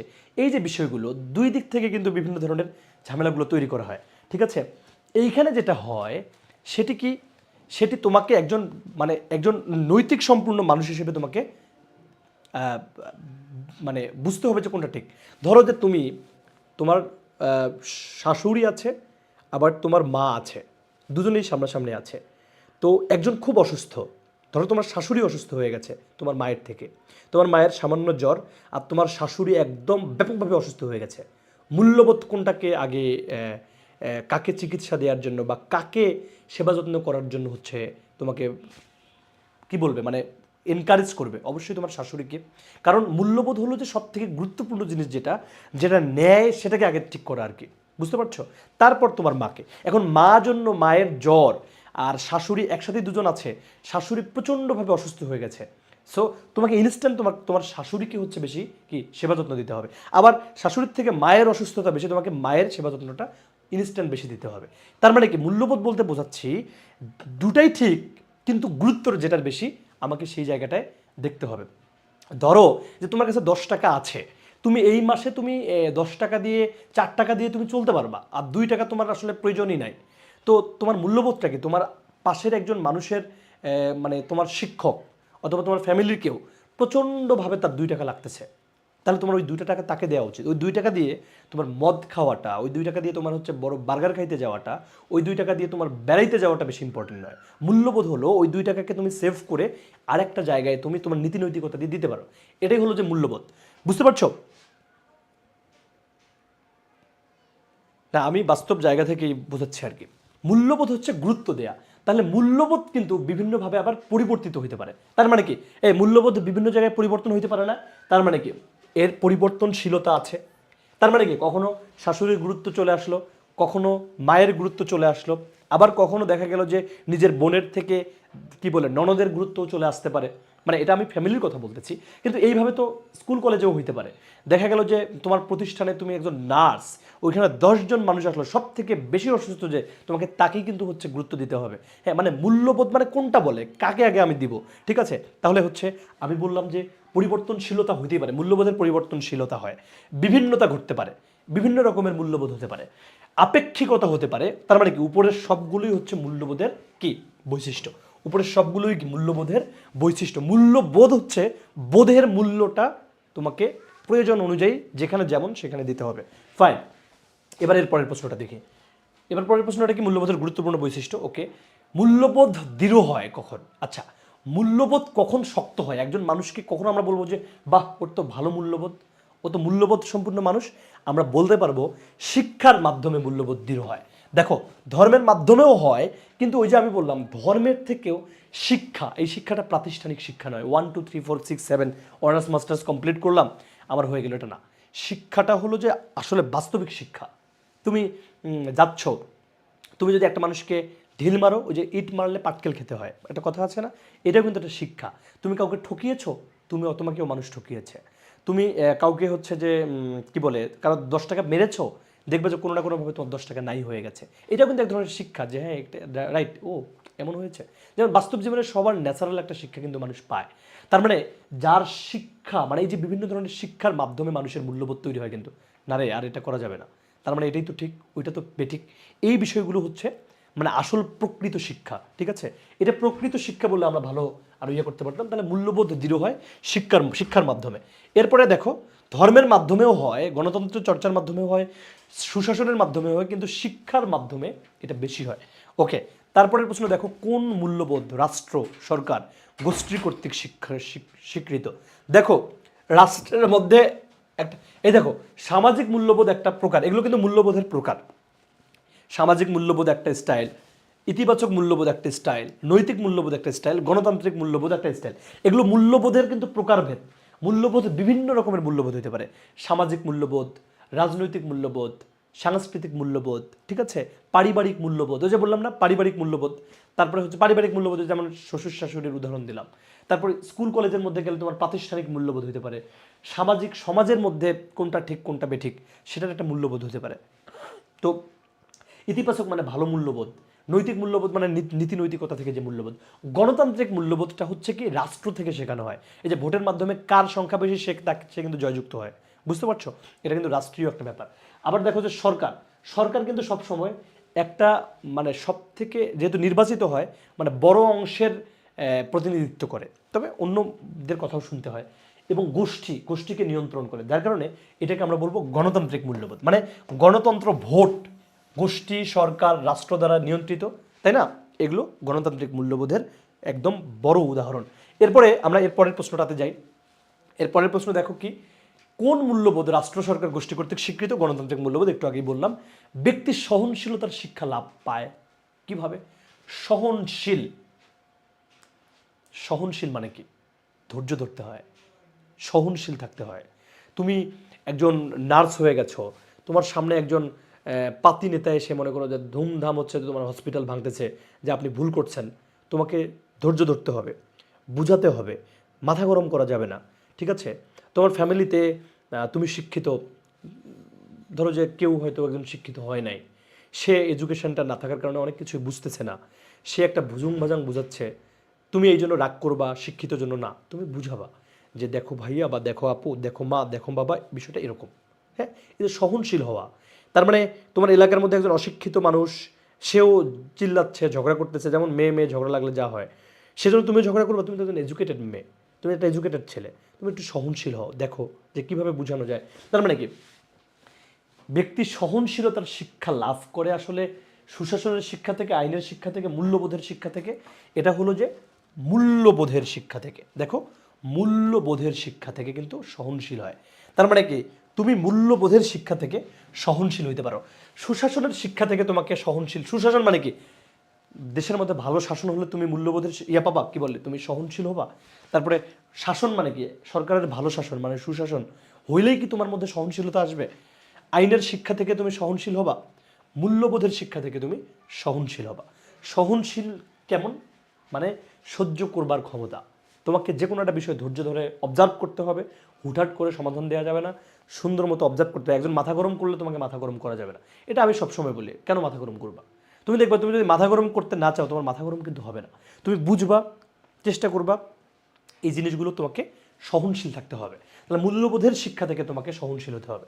দেখো, তারপরে দেখো, মূল্যবোধ পরীক্ষা করে ভালো মন্দ, ন্যায় অন্যায়, নৈতিকতা অনৈতিকতা সবগুলো। দেখো কি দারুণ একটা বিষয়, মূল্যবোধ পরীক্ষা করে কি, সে ভালো মন্দ পরীক্ষা করে, ওকে, মূল্যবোধ ন্যায় অন্যায় পরীক্ষা করে, মূল্যবোধ নৈতিকতা এবং অনৈতিকতা দুটাকেই পরীক্ষা করে সবগুলো। এটাও তোমরা বুঝে গেছো। এরপরে দেখো, আমরা শিওর সাকসেস কোর্সের কথা বলছি। হ্যাঁ, তো তোমরা হচ্ছে যে শিওর সাকসেসে যারা ভর্তি হওনি, হয়ে যাও, তোমাদের জন্য একটি দারুণ সুযোগ। আমাদের ফেসবুক যে পেজ আছে সেখানে তোমরা নক করো, আমাদের যারা দায়িত্বরত আছে তারা তোমাদেরকে উত্তর করবে। আমাদের চিরন্তন মূল্যবোধ কোনটি, চিরন্তন মানে কি, একদম মানে এই মূল্যবোধটা সবসময়ই হচ্ছে যে অপরিবর্তনীয়। মূল্যবোধ যেমন পরিবর্তন হয়, আবার কিছু মূল্যবোধ হচ্ছে পরিবর্তন হয় না। আচ্ছা ভাইয়া, সত্য এবং ন্যায় এইটা কি কখনো এই মূল্যবোধ, দেখো আমি কিন্তু বলছি সততার থেকেও, সার্থকতা, অসহিষ্ণুতা এগুলোর থেকেও, মানে সৎ হইতে পারো কিন্তু তোমার মধ্যে ন্যায় না থাকতে পারে, মানে সৎ হতে পারো তোমার মধ্যে কিন্তু হচ্ছে যে অনেক কিছুর অভাব থাকতে পারে, বাট সত্য ও ন্যায় থাকলে অনেক কিছুই তোমার মধ্যে থাকতে পারে। তাহলে আমাদের চিরন্তন মূল্যবোধ হচ্ছে যে সত্য এবং ন্যায়। সত্য এবং ন্যায় এটার কোনো পরিবর্তন নেই। সত্য ন্যায় সবসময়ই চিরন্তন মূল্যবোধের সব থেকে বড় উদাহরণ। এরপরে দেখো, তোমরা যেও না, আরও গুরুত্বপূর্ণ প্রশ্নগুলো সব পড়ে আছে কিন্তু এখন পর্যন্ত। সো আজকের ক্লাসটা ফুললি টাইম দেওয়ার ট্রাই করো, কেউ চলে যায়ও না, এটাকে মনোযোগ দিয়ে থাকো, দেখবে যে 5-এ 5 পেয়ে যাওয়া। কিন্তু দেখো, আমাদের চিরন্তন মূল্যবোধ কোনটি, আমরা বলেছি যে সত্য এবং ন্যায়। মূল্যবোধ শিক্ষার অন্যতম লক্ষ্য হচ্ছে কোনটি, মূল্যবোধ শিক্ষার অন্যতম লক্ষ্য কোনটি, দেখি উত্তর করতে, দেখি এটার কি হবে, দেখি উত্তর করতে পারে কিনা এটা। মূল্যবোধ শিক্ষার অন্যতম লক্ষ্য হচ্ছে কোনটি, দেখি উত্তর করতে পারে কিনা পোলাপাইন। দুর্নীতি রোধ করা, সামাজিক অবক্ষয় রোধ করা, রাজনৈতিক অবক্ষয় রোধ করা, সাংস্কৃতিক অবক্ষয় রোধ করা। বলো তো, মূল্যবোধ শিক্ষার অন্যতম লক্ষ্য হচ্ছে, উত্তর করতে পারবা এটা? কই পোলাপাইন কই, এটার উত্তর করো না ভাই। মূল্যবোধ শিক্ষার অন্যতম লক্ষ্য কি? মূল্যবোধ শিক্ষার অন্যতম লক্ষ্য হচ্ছে কি, দুর্নীতি রোধ করবা, সামাজিক অবক্ষয় রোধ করবা, রাজনৈতিক অবক্ষয় রোধ করবা, সাংস্কৃতিক অবক্ষয় রোধ করবা। বিবি রুনা আক্তার, সামাজিক অবক্ষয় রোধ করা, Ayesha Akhtar, thank you so much, right, সামাজিক অবক্ষয় রোধ করা, রাইট। দেখো যে এটা কিন্তু দুর্নীতি রোধ করাও হয় কিছুটা, রাজনৈতিক অবক্ষয় রোধ করাও হয় কিছুটা, সাংস্কৃতিক অবক্ষয় রোধ করা হয়, কিন্তু সামাজিক অবক্ষয় কিন্তু সব থেকে বড় একটা ব্যাপার। রাজনৈতিক তো একটা নির্দিষ্ট জায়গা, কিন্তু আমাদের পরতে পরতে সামাজিক অবক্ষয় হচ্ছে কেমনে, দেখো বাবা ধরে হচ্ছে যে আমরা এমনও দেখেছি খুব ভয়ঙ্কর কিছু বিষয়, যে কিছু মানে যেমন গতকালকে আমি দেখলাম, কোথায় এটা, সাভারে একজন স্কুল ছাত্রীকে একটা হচ্ছে যে ফাঁকা একটা বাসে রাতভর ধর্ষণ করা হয়েছে, খুবই দুঃখজনক। তো এই যে জিনিসটা, এটা কি আইন দিয়ে ঠিক হবে? না, এটা মূল্যবোধের ব্যাপার, এটা কিন্তু সামাজিক অবক্ষয়। ধরো কোনো শিক্ষিত মানুষ এটা করে, অসংখ্য শিক্ষিত, সেদিন দেখলাম আমাদের ঢাকা ইউনিভার্সিটির একজন টিচারকে, তাকে শ্লীলতাহানির অভিযোগে এবং যৌনাচারের অভিযোগে তাকে আটক করা হয়েছে। তারপরে হচ্ছে আমরা দেখেছি যে ছোট বাচ্চাকে পাশের বাড়ির কেউ গিয়ে মেরে ফেলা হয়েছে, যেমন মুনতাহা নামের একটা মেয়েকে সিলেটে গত বছর তার পাশের বাড়ির একজন বৃদ্ধ মহিলা তাকে একবারে মেরে একবারে কি অর্ধগলিত লাশ করে একবারে ইয়েতে রেখে দিয়েছে। এরকম প্রচুর, এগুলো হচ্ছে রাজনৈতিক অবক্ষয় না, এগুলো হচ্ছে সামাজিক অবক্ষয়ের বড় বড় হচ্ছে যে কি ব্যাপার। তো এই জিনিসগুলোকে রোধ করতে হলে মূল্যবোধ শিক্ষার অন্যতম আমাদের লক্ষ্য ঠিক করতে হবে। ঠিক আছে, তারপরের প্রশ্নটা আমরা দেখি, তারপরের প্রশ্নটাতে যাই। তারপরের প্রশ্নটা হলো যে মূল্যবোধের চালিকা শক্তি কি? মূল্যবোধের চালিকা শক্তিটা হলো যে উন্নয়ন, গণতন্ত্র, সংস্কৃতি, সুশাসন। হ্যাঁ, সুশাসনটা ঠিক থাকলে মূল্যবোধের চালিকা শক্তিটা ঠিক, সরি এটা এটা সংস্কৃতি হবে, এটা সুশাসন হবে না, সরি। সুশাসন মানে তো সরকারের শাসন, সরকারের শাসন ভালো হলেই কি মূল্যবোধ ঠিক হয়? না। সংস্কৃতি মানে কি? কালচার, মানে কালচার। সংস্কৃতিটা কেমন জানো? সংস্কৃতি খুবই গুরুত্বপূর্ণ একটা ব্যাপার। মানে দেখো, সুশাসন হইলেই যে তোমার মূল্যবোধটা শক্তিশালী হবে তা না। তুমি যদি ভারতের দক্ষিণাঞ্চলে যাও, কর্ণাটকায় যাও, তুমি যদি চেন্নাইতে যাও, ঠিক আছে, ওখানকার মানুষ কিন্তু অনেক ভালো। তারপরে তুমি যদি হচ্ছে যে তুমি ইয়েতে যাও, এই যে তুমি যদি ওয়েস্টার্ন কান্ট্রিগুলো, যেমন তুমি যদি সুইডেনে যাও, নরওয়েতে যাও, তুমি একটা মানে কাগজ ফেলতে পারবে না, একটা কাগজ বা একটা আইসক্রিমের কাঠি তুমি যেখানে সেখানে ফেলতে পারবে না, যেখানে সেখানে থু ফেলতে পারবে না। ঢাকায় তো তুমি হচ্ছে পানি খেয়ে ধাম করে হচ্ছে বোতলটা ফেলাই দিলা। এটা কিন্তু সুশাসন হইলেও, হ্যাঁ, মানে বোতল একটা একটা পানির বোতল, অকেজো বোতল যেখানে ফেলাই দেওয়ার কিন্তু আইন নাই, ল নাই কিন্তু, যে এখানে তুমি থু ফেলতে পারবে না। হয়তো লেখা থাকে যে 50 টাকা জরিমানা, এটা স্থানীয়ভাবে বিভিন্নভাবে লেখা থাকে, কিন্তু এটা কি এই সুশাসন হইলেই কি তোমার ওটা বন্ধ হবে? না, এটা কালচার করতে হবে। যেমন ওয়েস্টার্ন কান্ট্রিগুলোতে তুমি যাবা, সেখানে তুমি যদি হাঁটো, তুমি যেখানে সেখানে পলিথিন ফেলতে পারবে না, যেখানে সেখানে তোমাকে একটা মানুষ এসে বলবে এটা কি করতেছেন। কিছুদিন আগে আমার অস্ট্রেলিয়াতে দেখেছি, একটা ভিডিও ভাইরাল হয়েছিল, তোমরা দেখবা। অস্ট্রেলিয়াতে একজন দাঁড়ায় একটা খোলা জায়গায় প্রস্রাব করছে, তো উনি কিন্তু একজন ইন্ডিয়ান, এবং একজন নেমে ওখানে ব্যাপকভাবে তাকে হচ্ছে গালাগালি, মানে তাকে বলছে এটা কি করতেছেন, যে এটা কি ঠিক? হ্যাঁ, এটা তুমি সার্চ করলেই পাবা। এটা কিন্তু কালচার না। ওখানকার কালচার কি? একজনকে দেখে আরেকজন দেখে, মানে দেখলাম যে ওই অস্ট্রেলিয়াতে একজন ইন্ডিয়ান, সে গিয়ে দাঁড়িয়ে, মানে সেটা হতেই পারে দাঁড়িয়ে বসে সে যাই করুক না কেন, কিন্তু এটা খোলা জায়গায় তো প্রস্রাব করতে পারে না। তো এটা কিন্তু ইন্ডিয়ায় অহরহ হয়, ঢাকায় অহরহ হয়। তার মানে আমাদের কালচারটা এরকম, এটাকে আমরা সায় দিই, কিন্তু ওইখানে কিন্তু এটা মানুষ নিতে পারে না। আইন করে, সুশাসন করে ওটাকে থামানো যায় না। মানুষ বলতেছে এটা ঠিক না, কারণ আমাদের কালচার তো ভালো। একজন না খেয়ে থাকলে আমরা তাকে খাবার দিচ্ছি, এটা ভালো কালচার। কিন্তু একজনকে না খেয়ে থাকলে আমরা খাবার দিই না, আমি দিচ্ছি না, তুমি দেখে তুমিও দিচ্ছ না, সেও দিচ্ছে না, আরেকজন দিচ্ছে না, এটাই কালচার। কোথাও কালচারটা গুড, কোথাও কালচারটা ব্যাড। এই জন্য কালচারের বাংলা হচ্ছে সংস্কৃতি। তাহলে মূল্যবোধের চালিকা শক্তি শক্ত হলো সংস্কৃতি। তাহলে বাংলাদেশে তুমি যেখানে সেখানে পলিথিন ফেলতে পারবা, তুমি প্রস্রাব করতে পারবা খোলা জায়গায়, তুমি থু ফেলতে পারবা, কেউ কিছু বলবে না, কিন্তু ওইখানে গিয়ে করতে পারবা, মানুষ তোমাকে ধরে ফেলবে। সো তুমি যখন এটা দেখবা, তুমি দেখতে দেখতে তুমিও শিখে যাবা যে এটা করা যাবে না। এটা হচ্ছে সংস্কৃতি। সো সুশাসন দিয়ে এই মূল্যবোধের চালিকা শক্তি হলো, মানে এটা হলো সংস্কৃতি।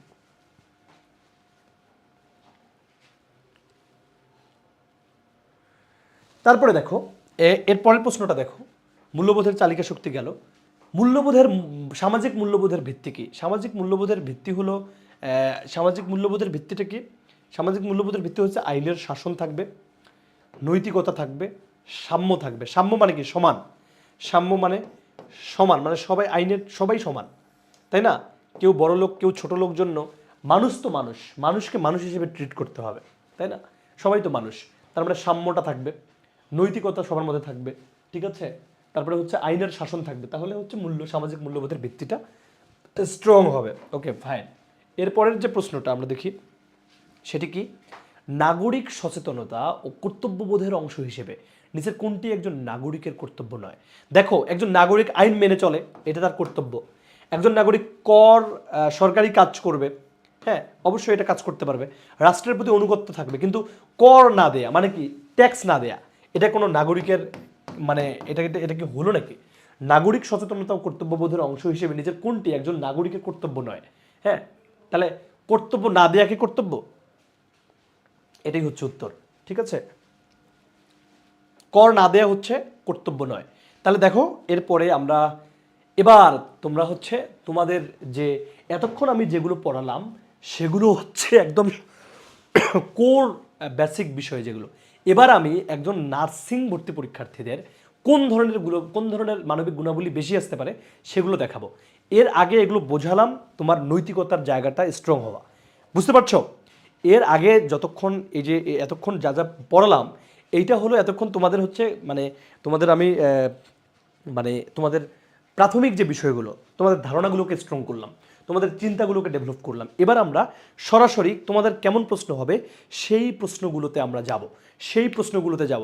দেখছো এখন মূল প্রশ্নে আসলাম, এখন 596 জন মানে স্টুডেন্টরা হচ্ছে বুঝলো না, যারা বুঝলো না তারা বুঝলো না, তোমরা থাকো। ক্লাস যত গভীর হবে, ক্লাস যত ডিলে মানে মানে আরও সময় অতিবাহিত হবে, আমাদের প্রশ্ন কিন্তু খুব ইম্পর্টেন্ট প্রশ্ন সামনে আসবে। দেখো, Bangladesh medical and dental council BMDC প্রথম কোন আইন দ্বারা প্রতিষ্ঠিত হয়? একদম মুখস্থ করে নিতে হবে। বাংলাদেশ মেডিকেল কাউন্সিল অ্যাক্ট 1973 সালে। এটা 1973 সালে হয়। দেখো, 71-এ যুদ্ধ হয়েছে, 72-এ গিয়ে না হয়ে 73-এ এটা করে ফেলা হয়েছে। ঠিক আছে, 1973 সালেই এই বিএমডিসি হয়েছে, বাংলাদেশ মেডিকেল কি council act, Bangladesh medical council act. এটি 1973 সালে কিন্তু হয়েছে। সো এই জিনিসটা খুবই গুরুত্বপূর্ণ, তোমাদের এটা মুখস্থ রাখতে হবে ভালো করে। ওকে, এটা আসতে পারে সরাসরি, খুবই গুরুত্বপূর্ণ। দেখো তো তোমরা কি করবা, এটার উত্তর কি করবা বলো তো? রোগীর কাছে সহজ ভাষায় রোগ ও চিকিৎসা ব্যাখ্যা করা চিকিৎসকের কোন দক্ষতার পরিচয়? খুবই গুরুত্বপূর্ণ, খুবই গুরুত্বপূর্ণ। দেখি এবার এটার উত্তর কেউ করতে পারে কিনা। যারা এটার উত্তর করতে পারবে আমি বুঝবো যে না, তার মধ্যে মাথায় মাল আছে। দেখি এই উত্তরটা কে কে করতে পারে। রোগীর কাছে সহজ ভাষায় রোগ ও চিকিৎসা ব্যাখ্যা করা চিকিৎসকের কোন ধরনের দক্ষতার পরিচয়, অথবা একজন নার্সের কোন ধরনের দক্ষতার পরিচয়? এটি দেখি তোমরা কেউ কেউ উত্তর করতে পারো কিনা।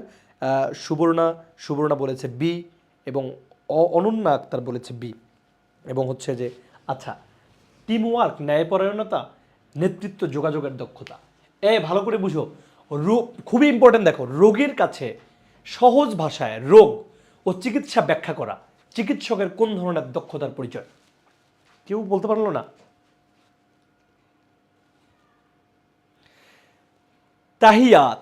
তাহিয়া তাবাসসুম, যোগাযোগ দক্ষতা। Thank you so much Tahiya Tabassum, সে দারুণ প্রশ্নের উত্তর দিয়েছে। এবং আতিয়া সঞ্জিদা, সে বলেছে ডি, রাইট। মোহাম্মদ আনিস, সে বলেছে ডি হবে, রাইট।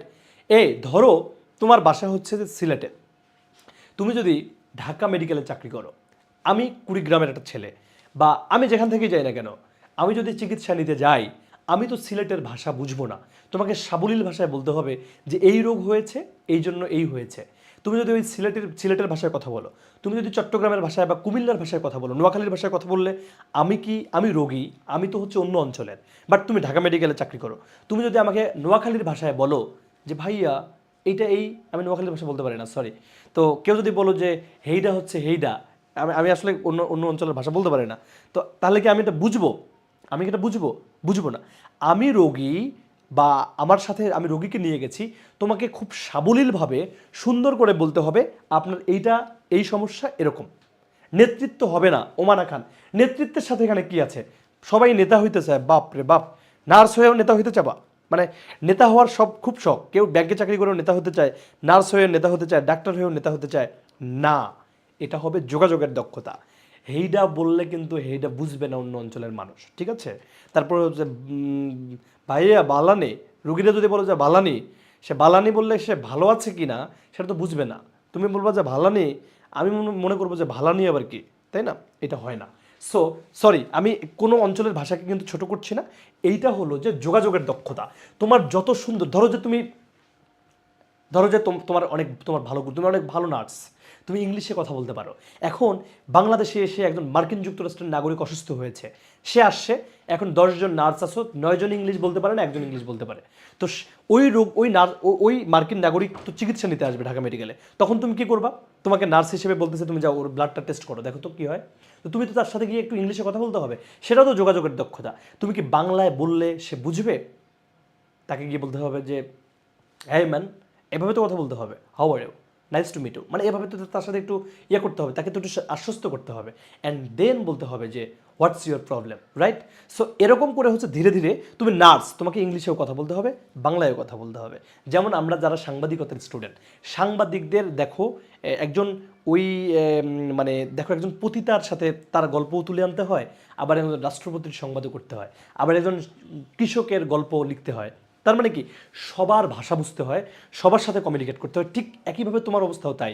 একজন নার্স, একজন ডাক্তার, সব মানুষ, তার ব্যবসায়ী, তার হচ্ছে মানে তার হচ্ছে কাস্টমার বা তার তার সার্ভিস নেওয়ার ক্ষেত্রে আসবে। একজন মার্কিন নাগরিকও আসতে পারে, আবার একজন হচ্ছে যে পতিতাও আসতে পারে, আবার একজন হচ্ছে ভালো লোক, খারাপ লোক, যে কেউ আসতে পারে, তাই না? সবাইকে তুমি চিকিৎসা দিবা।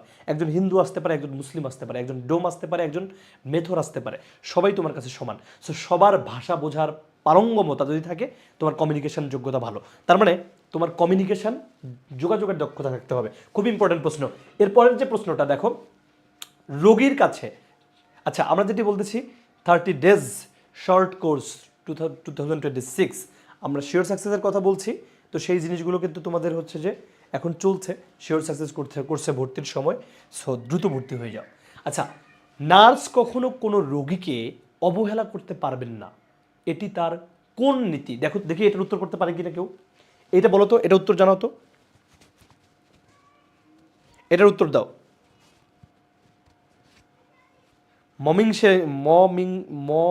মিসিংয়ের ভাষা, তাই না? আঙ্গার ময়মনসিংহের ভাষা, এই যে আমি বলতে পারতেছি না। সো তুমি যদি আমাকে নার্স হয়ে বলো যে ভাইয়া এই ময়মনসিংহের ভাষায় কথা বলো, আমি তো বুঝবো না, পরে মেজাজ গরম হবে, আমি বলবো যে কই আসলাম চিকিৎসা নিতে, তাই না? আচ্ছা, নার্স কখনো কোনো রোগীকে অবহেলা করতে পারবেন না, এটি তার মানবিক দায়িত্ব, আইনি নির্দেশ, পেশাগত কর্তব্য। দেখো, হ্যাঁ মানবিক জায়গা থেকে তো পারেই না, কিন্তু এটি আসলে একটা পেশাগত কর্তব্য। তুমি কোন প্রফেশনে, তোমার প্রফেশনটাই হলো সবাইকে সেবা দেয়া, তুমি কাউকে অবহেলা করতে পারো না। তুমি যেহেতু নার্স হয়েছো, তোমার যেহেতু প্রফেশন এটা, তুমি কাউকে অবহেলা করতে পারবে না। তার চেহারা দেখতে খারাপ, সে ধলা, সে কালা, সে খাটো, সে বাঙ্গা, সে লম্বা, সে টেরা, না, এটা দেখে পছন্দ হয়নি, ওই যে সুন্দর চুল কাট দিয়ে এসেছে ভাইয়াটা, তার ব্লাড টেস্ট করতে হবে আগে। ওরে নার্স, তুমি একবার পাগল হয়ে ভাইয়া আসেন, আরেকজনের দেখতে ভাল লাগতেছে না, চুলের কাটটা সুন্দর না, সে একটু কেমনে কথা বলে, তারা ভাল লাগতেছে না, এই জন্য তুমি তাকে অবহেলা করবা, একটা মেয়ে নার্স হিসেবে হবে না। আবার একটা ছেলে নার্স হিসেবে সুন্দরী একটা মাইয়া আসছে, তারে গিয়ে আগে সেবা দিবা, এটা হবে? হবে না। তোমাকে ওখানে প্রপার চেইন মেনটেন করতে হবে, যে আগে আসছে অথবা যে বেশি অসুস্থ তাকে তোমাকে সেবাটা দিতে হবে, এটা হচ্ছে পেশাগত কর্তব্য। সেখানে যেই আসুক না কেন, তুমি দেখবা যে হচ্ছে মানবিকতা যেটা, তুমি দেখবা যে তোমার নৈতিকতা যেটা, তুমি দেখবা যেটা ঠিক সেটাই। এইখানের মধ্যে কোনো ধরনের কোনো স্বজনপ্রীতি, আমার হচ্ছে যে ভাইয়ের শালা আসছে, আমার বোনের শালি আসছে, তাকে দিব না, বা আমি ওকে অবহেলা করব না, আমি উনি উনি তো ওনার গা থেকে দুর্গন্ধ আসতেছে, সেই জন্য আমি বলবো যে আপনার চিকিৎসা দিতে পারবো না। দেখো সমাজে অনেক ধরনেরই আছে, তোমাকে এটা প্রোটেক্ট করেই চিকিৎসা দিতে হবে, রাইট? সো ধরো যে একজন ভদ্র মানুষ অ্যাক্সিডেন্ট করছে, গায়ে হচ্ছে বিশাল পারফিউম মেরে সে প্রাইভেট কারে গেছে, তাকে তুমি চিকিৎসা দিচ্ছ। আর একজন লেবার, সে হচ্ছে রিক্সা চালাইছে, গা থেকে দুর্গন্ধ আসছে, সেও অ্যাক্সিডেন্ট করছে, তুমি তাকে না দিয়ে তুমি ওই ভদ্র যে রিক্সা মানে যে প্রাইভেট কারে চড়ে অ্যাক্সিডেন্ট করছে তারে চিকিৎসা দিতে যাবা যে আমি এনার গন্ধ এটা নিতে পারছি না, না, চিকিৎসক হতে গেলে এটা সমাজকে বুঝতে হবে, তোমাকে তোমার যথেষ্ট প্রোটেকশন নিয়েও তোমাকে হেল্প করতে হবে, তারপর তুমি তোমার ইয়ার জন্য তুমি পরিষ্কার পরিচ্ছন্ন হবা। কিন্তু তোমাকে এগুলো সব কিছু ভুলে গিয়ে সবাইকে জাতপাত নির্বিশেষে তোমাকে আগে চিকিৎসা দিতে হবে, মাস্ট চিকিৎসা দিতে হবে, মাস্ট। এটা কিন্তু এখনই মাথায় রাখতে হবে, পরে গিয়ে বলবা যে ওনারা আমি ইয়ে করতে পারতেছি না, তোমার যথেষ্ট প্রোটেকশন নিয়ে তোমাকে ওই হেল্পটা করতে হবে, এটা করতেই হবে, এটা পেশাগত এটা দায়িত্ব। সো এখানে কোনো অবহেলা করা যাবে না। Okay fine. তারপরে দেখো, নার্সকে কোনো রোগ সম্পর্কে সরকারকে জানাতে হয়, খুবই গুরুত্বপূর্ণ একটা প্রশ্ন, এটা টিক দাও, এটা খুবই খুবই গুরুত্বপূর্ণ, তোমাদের আসতে পারে, এটা খুবই গুরুত্বপূর্ণ, আসতে পারে, খুবই গুরুত্বপূর্ণ, এটা আসতে পারে। দেখো, নোটিফায়ারেবল রোগ, খুবই গুরুত্বপূর্ণ, এটাই উত্তর। নোটিফায়ারেবল রোগ, নার্সকে কোন রোগ সম্পর্কে সরকারকে জানাতে হয়? ধরো তুমি নার্স হয়েছো, তোমার হাতে একটা খাতা আছে, এটা একটা, এটা একটা, একজন ব্যক্তি আসছে শুধু জ্বর নিয়ে, জ্বর মাথা ব্যথা নিয়ে আসছে, তুমি চিকিৎসা দিলা। আর একজন আসছে সর্দি নিয়ে, তুমি জ্বর মাথা ব্যথা নিয়ে আসছে, তোমার ডাক্তারের সাথে পরামর্শ করে তুমি যেভাবে ডাক্তার তোমাকে কোঅর্ডিনেট করতে বলে তুমি সেটা করলা। অবশ্যই ডাক্তারকে তো তোমাকে ফলোই করতে হবে, তুমি তো আর ডাক্তার নও, তুমি তাকে হেল্প করার জন্য যে জিনিসগুলো দেখবা।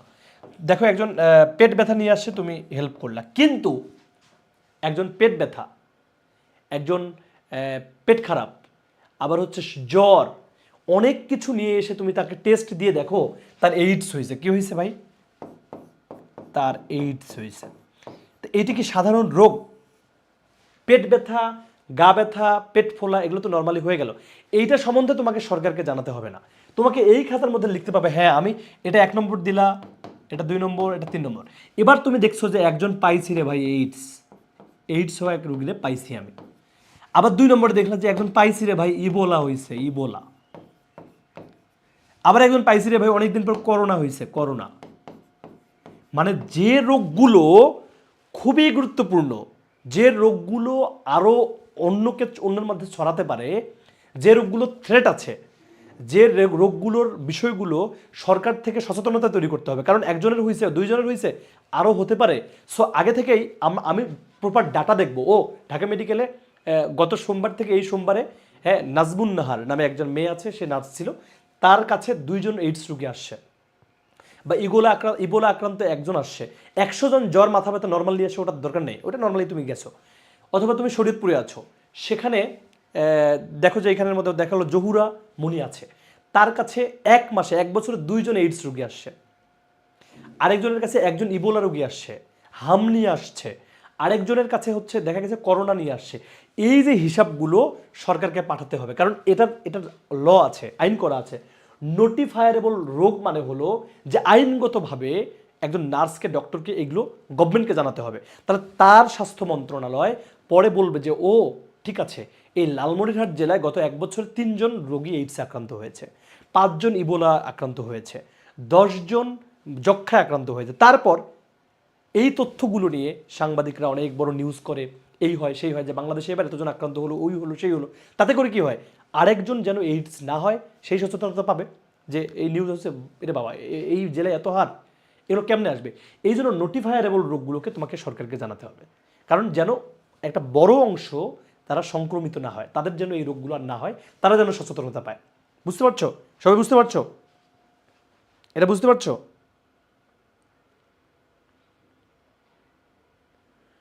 বুঝছো কি না একটু কমেন্টে জানাও।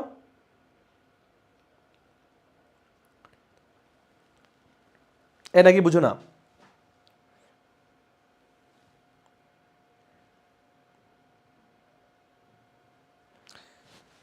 একজন বলছে সংক্রমক রোগ হইল না কেন? ভাই সংক্রমক তো সবগুলো সংক্রমক না। নোটিফায়ারেবল রোগ মানে এইটা হু থেকে, ওয়ার্ল্ড হেলথ অর্গানাইজেশন, তারপরে হচ্ছে গভর্নমেন্ট থেকে একটা ল আছে যে কোনগুলো নোটিফায়ারেবল রোগ। আমি তো আর জানি না কোনগুলো নোটিফায়ারেবল রোগ। নোটিফায়ারেবল রোগে আক্রান্ত হওয়া মাত্রই হচ্ছে তোমাকে জানাতে হবে। আচ্ছা, আমি যে ক্লাস নিচ্ছি, আমি যে কথাগুলো বলতেছি, আমার কথাগুলো কি বোঝা যায়? আমি কি বোঝাতে পারছি? আমার কথাগুলো কি বোধগম্য হচ্ছে? ক্লাস করে কি উপকার হচ্ছে?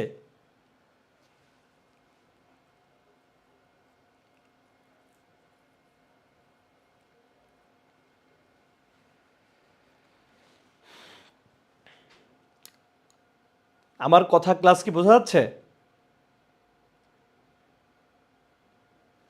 আচ্ছা, ফাইন। এরপরের যে প্রশ্নটা, নার্সকে কোন রোগ, এটা তো আমরা বললাম। একজন আদর্শ নার্সের মধ্যে সবচেয়ে গুরুত্বপূর্ণ মানবিক গুণ কোনটি, যা রোগীকে শুধু রোগ হিসেবে না দেখে তার কষ্টকে গভীরভাবে অনুভব করতে সাহায্য করে? কোনটি বলো তো? একজন আদর্শ, সবাই আগে প্রশ্নটা শোনো, একজন আদর্শ নার্সের মধ্যে সবচেয়ে গুরুত্বপূর্ণ মানবিক গুণ কোনটি, যা রোগীকে শুধু রোগ হিসেবে না না দেখে তার কষ্টকে গভীরভাবে অনুভব করতে সাহায্য করে? এই উত্তরটা কী হবে বলো তো? দেখি এই উত্তরটা কে দিতে পারে। থ্যাংক ইউ সো মাচ, অনেকে বুঝতে পারছো বলতেছো। সুমাইয়া ইসলাম, সিনথিয়া, জান্নাত জি, রিপা, রিপা সরকার, হ্যাঁ যায়, বোঝা যায়, বোঝা যায়। আচ্ছা ঠিক আছে, ফাইন।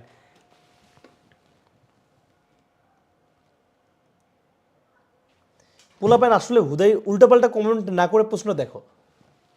একজন আদর্শ নার্সের মধ্যে সবচেয়ে গুরুত্বপূর্ণ মানবিক গুণ, অনেকে প্রশ্নের উত্তর দিয়েছো, এটা হলো সহানুভূতি। কি বলছো? যে রোগীর শুধু রোগ হিসেবে না দেখে তার কষ্টকে গভীরভাবে অনুভব করতে সাহায্য করে। যেমন একজন, ওই যে বললাম এইডস রোগীকে তুমি ঘৃণা করতে পারো না, হয়েছে, তুমি তার রোগটাকে ঘৃণা করতে পারো, ওই রোগীকে নয়। ওই রোগীকে বলো যে তুমি এইভাবে হেল্প হও। একটা খারাপ কাজ করছে, যেমন একজন মনে করো মদ খাইলো, মানে প্রচণ্ড মদ খেয়ে অসুস্থ হয়েছে, সে তাকে তুমি তোমার ইমার্জেন্সিতে নিয়ে আসছে, তোমার কিন্তু হেল্প করতে হবে ভাই। তুমি গিয়ে বলতে পারো না এই মদ খেয়েছেন কেন, এটা কিন্তু বলতে পারবে না। তুমি তাকে সুস্থ হওয়ার পর বলবা যে এটাকে অ্যাভয়েড করেন, কিন্তু তুমি ওই তার যে কষ্টটা, সেই সহানুভূতিটাকে তোমাকে নিতে হবে যে ওকে ফাইন, মানে তো সে কীভাবে হয়ে এলো কেন, জাস্ট তোমার জানার জন্য যতটুকু ততটুকু নিবা, বাট তাকে কিন্তু বলতে পারবা না যে এটা কেন করছেন, এটা কেন করছেন, এই সেই, এগুলো বলা তোমার কর্তব্য না। তোমার কথা সহানুভূতি দিয়ে আগে তার জিনিসটাকে বোঝা, সমান অনুভূতি। সহানুভূতি মানে কি, তার কষ্টটাকে ফিল করে তোমাকে চিকিৎসা দিতে হবে, অ্যান্ড দেন তাকে তুমি তোমার করণীয় কি সেটা বোঝাবা যখন সুস্থ হবে তখন। আচ্ছা দেখো, একজন কোনো বড় চিকিৎসক বা প্রক্রিয়া শুরুর আগে, কোনো বড় চিকিৎসা বা প্রক্রিয়া শুরু হওয়ার আগে রোগীকে সম্পূর্ণ অবগত করে তার লিখিত সম্মতি নেওয়াকে কি বলা হয়? তার লিখিত সম্মতি নেওয়া টিম ওয়ার্ক না। টিম ওয়ার্ক হলো তোমরা 10-12 জন হচ্ছে লিখিত একটা সম্মতি নিছো, এটা টিম ওয়ার্ক, এটা না। সচেতন সম্মতি মানে একজন সচেতনভাবে সম্মতি দিয়েছে। তুমি একটা ইনজেকশন দিচ্ছ, ডাক্তার বলতেছে এই ইনজেকশন দিলে হয়তো রোগীটা বাঁচতেও পারে, মরতেও পারে। সো ভাই এইটা তো এই কাহিনী 50-50 বাঁচার চান্স, মরে যাওয়ারও চান্স। তো তখন কি করা হয় যে রুগীর সম্মতি নেওয়া হয়, সেটি কিন্তু সচেতন সম্মতি, মানে উনি জেনে শুনে এই সম্মতিটা দিয়েছে, তারপর তুমি চিকিৎসা দিতে গেছো। বুঝতে পারছো? Okay fine. তারপরের প্রশ্ন দেখো, বৃদ্ধ রোগী ভুলে যান, ধীরে কথা বলেন, আপনার করণীয় কি? বৃদ্ধ রোগী ভুলে যান, ধীরে ধীরে কথা বলেন। এখন একজন 70 বছর বয়সী মহিলা আসছে, উনি ভুলে যাচ্ছে, তুমি বলতেছো আপনি কেন ক্যানোলাটা খুলছেন, সে তো ক্যানোলা লাগাই দিছে, তুমি বারবার গিয়ে ক্যানোলাটা লাগাচ্ছ, দেখতেছো যে ও ক্যানোলাটা খুলে ফেলতেছে বারবার, বা উনি বুঝতেছে না, 10 বার বলছো যে আপনি, অথবা তার মানে সে হচ্ছে ওষুধ খেতে বলছো, সে ওষুধ খায়নি, সে ভুলে গেছে। এখন গিয়ে যদি তুমি তাকে রাগ করো, এই মেয়ে আপনি এটা কি খাননি কেন, এই খাওনি কেন, এই করছো কেন, সেই করছো কেন, এইটা তোমার কিন্তু মানে কোনো গুণ হতে পারে না। মাথা ঠান্ডা রাখতে হবে, সহনশীল হতে হবে, তাকে বলতে হবে যে এটা খেতে হবে, একটু মনে রাখবা, এভাবে খাবা, হ্যাঁ, এভাবে, ঠিক আছে? তখন তুমি তার একজন রোগীর সাথে যখন কথা বলবো, মানে ওরা যেন মনে করে যে ধরো যে কোনো বৃদ্ধ মহিলা বা ছেলে, মানে বৃদ্ধ পুরুষ, সে যেন এসে এই নার্সকে তার ছেলের বউ বানাতে চায়, রাইট? সে বলবে যে না, এই মেয়েটাই যদি আমার বাড়ির বউ হতো কেমন হতো। ধৈর্য মানে তোমার ব্যবহারে সে যেন বলে যে না, এইটাই যদি হচ্ছে আমার ছেলের বউ হতো, এরকম যেন মনে করে। পরে দেখা গেল যে ঘন ঘন বিয়ের প্রস্তাব আসবে, রোগী গিয়ে বাসায় গিয়ে বলবে যে আমার ছেলে আছে, তোমাকে ভাল লাগছে, তোমাকে হচ্ছে যে তোমার সাথে বিয়ে দিতে চায়। কি বলো তো, বলো তো দেখি, ঠিক ঠিক বললাম?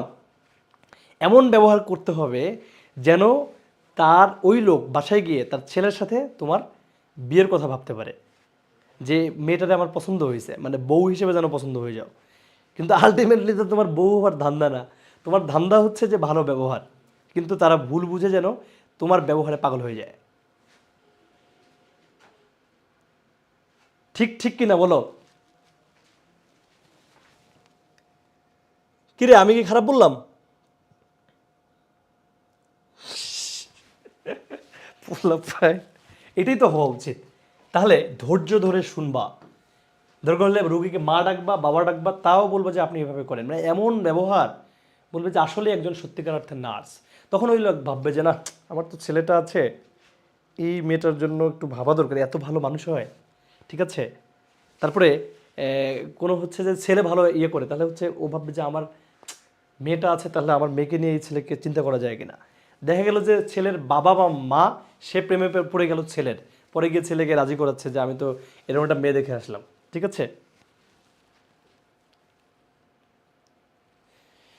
পেশেন্ট মিসবিহেভ করে, এটা সবাইকে জানতে হবে। আমরা তো আসলে যুগ পাল্টে গেছে সেটা ঠিক, বাট এটা সত্য, পেশেন্ট মিসবিহেভ করে, ওই যে সবাইকে তো বুঝতে হবে। যেমন আমি তো হচ্ছে নার্স কখনো হতে পারবো না, কখনো ডাক্তারও হতে পারবো না, বাট আমি তো ভিন্ন পেশার, বাট আমি তো এই যে বুঝতেছি, কোনো না কোনোভাবে আমি বুঝি যে এটা ঠিক না, বা আমার ফ্যামিলিকে বুঝাবো যে এটা করা যাবে না, বা ওরা বুঝবে করা যাবে না, এটা সামগ্রিকভাবে বুঝতে হবে। তুমি নার্সের জায়গা থেকে তুমি আগে বুঝো। আমরা যারা মানে নার্স ছাড়া যারা, তারা হচ্ছে আমরা আমাদের জায়গা থেকে বুঝবো, এটা তো সবাইকে বুঝতে হবে, সামগ্রিক একটা ব্যাপার। ওকে ফাইন, এরপরের প্রশ্ন, রোগী তার রোগ নিয়ে ভয় পাচ্ছে, আপনি জানেন এটি গুরুতর নয়, এই অবস্থায় আপনি কি করবেন? ভয় দেখাবেন? তুমি রোগী রোগী সারাদিন খালি পেট ব্যথা করে, ও মনে করতেছে ওর পেটে জানি কী হয়েছে। এরকম একবার আমার হয়েছিল, মানে আমার শুধু পেটের প্রবলেম হতো 3rd ইয়ার 4th ইয়ারে থাকতে, যখন আমি ঢাকা ভার্সিটির মৌসুমী হলে থাকতাম। আমি ভাবতাম যে আল্লাহ কী যে হয়েছে, মানে আমি, এবং জ্বর কয়েকদিন ধরে জ্বর যায় না, আমি ভয়ে হচ্ছে টেস্ট করাতে যাই না, যে কখন জানি বলে যে আমার হচ্ছে বড় কোনো রোগ হলো কি না, ভয়ে আমি যাচ্ছিলাম না। মানে মানে রোগীর মধ্যে কিন্তু ভয় তৈরি হওয়া স্বাভাবিক। পরে দেখি যে আমার কিছুই নেই, তো ডক্টর বললো পরে যে কিছুই নেই, আমাকে ফাজলামো করে পরে ওনারা বাড়ি করে দিল 5-7 জন কথা বলে যে কিছুই হয়নি আপনার। তো আমার মনে আছে কয়েকজন কনসাল্ট করে, তো এটা হচ্ছে আইবিএসের একটা প্রবলেম হয়েছিল। আইবিএস বলতে খাবারের প্রবলেমের কারণে পেট খারাপ হতে প্রায়, যে ঠিকমতো ঘুম অথবা খাবার একটু এলোমেলো হলে আইবিএসের প্রবলেম হয় বা এরকম কিছু একটা। তো আমাকে পরে 3-4 জন ডক্টর বললো যে এটা আপনার কোনো প্রবলেমই না, এটাকে হুদেই পাত্তা দিচ্ছেন আপনি। পরে আমি যখন মানসিকভাবে এটাকে করলাম, দেখলাম যে আমার কিছুই হয়নি। তো সেটাই তো, আশ্বস্ত করতে হবে, মানে যদি তার আসলেই প্রবলেম না, আশ্বস্ত করতে হবে। আর যদি আসলে কারো প্রবলেম হয়, সেটি তার মানুষজনকে ডেকে সুন্দর মতো বুঝাতে হবে যে এভাবে এভাবে ঠিক করতে হবে। ওকে ফাইন, এরপরের যে প্রশ্নটা, কিশোরী রোগী তার অসুস্থ পরিবারকে তার, এটা এটা ঠিক করে নাও, তার অসুস্থতা, তার অসুস্থতা, এটা হবে তার অসুস্থতা। কিশোরী রোগী, একটা কিশোরী রোগী, তোমাদের মতো কোনো কিশোরী, সে তার অসুস্থতা পরিবারকে জানাতে চায় না, গোপন রাখতে চায়, আপনার করণীয় কি? হ্যাঁ, এরকম হতে পারে, এরকম হতে পারে। এগুলো তো আমাদের ট্যাবু হয়ে আছে এই জিনিসগুলো। ধরো যে মনে করো যে এটাতে কি বলে, অল্প বয়সে গর্ভপাত, হ্যাঁ, গর্ভাবস্থা, বিয়ে শাদী হয়নি কোনো একটা কারণে হয়ে গেছে, এটা হতে পারে, কিন্তু এগুলো ট্যাবু না। নার্স হিসেবে ধৈর্য সহকারে শুনতে হবে। ধরো যে তোমাদের কোনো বয়সে একটা অ্যাক্সিডেন্টলি একটা এ ধরনের একটা ঝামেলায় পড়ে গেছে, এটা তার একটা অসুস্থতা। এখন এটা ফ্যামিলিকে জানালে তো বড় বিপদ, মহাবিপদ। সো কী হবে, এখন তুমি তোমার কাছে গেছে, তুমি তাকে মানে অসময়ে গর্ভপাত যেটাকে বলি, অথবা এইডসে আক্রান্ত হয়েছে কোনো ইন্টারমিডিয়েটের ছেলে বা মেয়ে, হতেই পারে। এখন তুমি যদি ড্যাং ড্যাং করে গিয়ে তোমার বাসায় বলো অমুকের ছেলেটা এইডসে আক্রান্ত হয়েছে, আমি আজকে টেস্ট করালাম, এটা তোমার কোনোভাবে হচ্ছে করণীয় না, গোপন রাখতে হবে। অথবা একজনের গর্ভপাত হয়েছে অসময়ে, এটাও তোমাকে কোনোভাবেই বাসায় গিয়ে বলা যাবে না, বা মানুষকে বলে বেড়ানো যাবে না, বা গিয়ে হাজব্যান্ডকে বলতে দেখছো আজকে না অমুকের অমুক হয়েছে, এগুলো বলা ঠিক না। সব কিছুরই কিছু গোপনীয়তা থাকে, সো এগুলো গোপন রাখতে হয়। এখানে হা হা হা হির কিছু নেই, এই জিনিসটা হতে পারে, এটা একজন একজন প্রফেশনাল হিসেবে তোমাকে তোমাকে কি করতে হবে, গোপনীয়তা রাখতে হবে।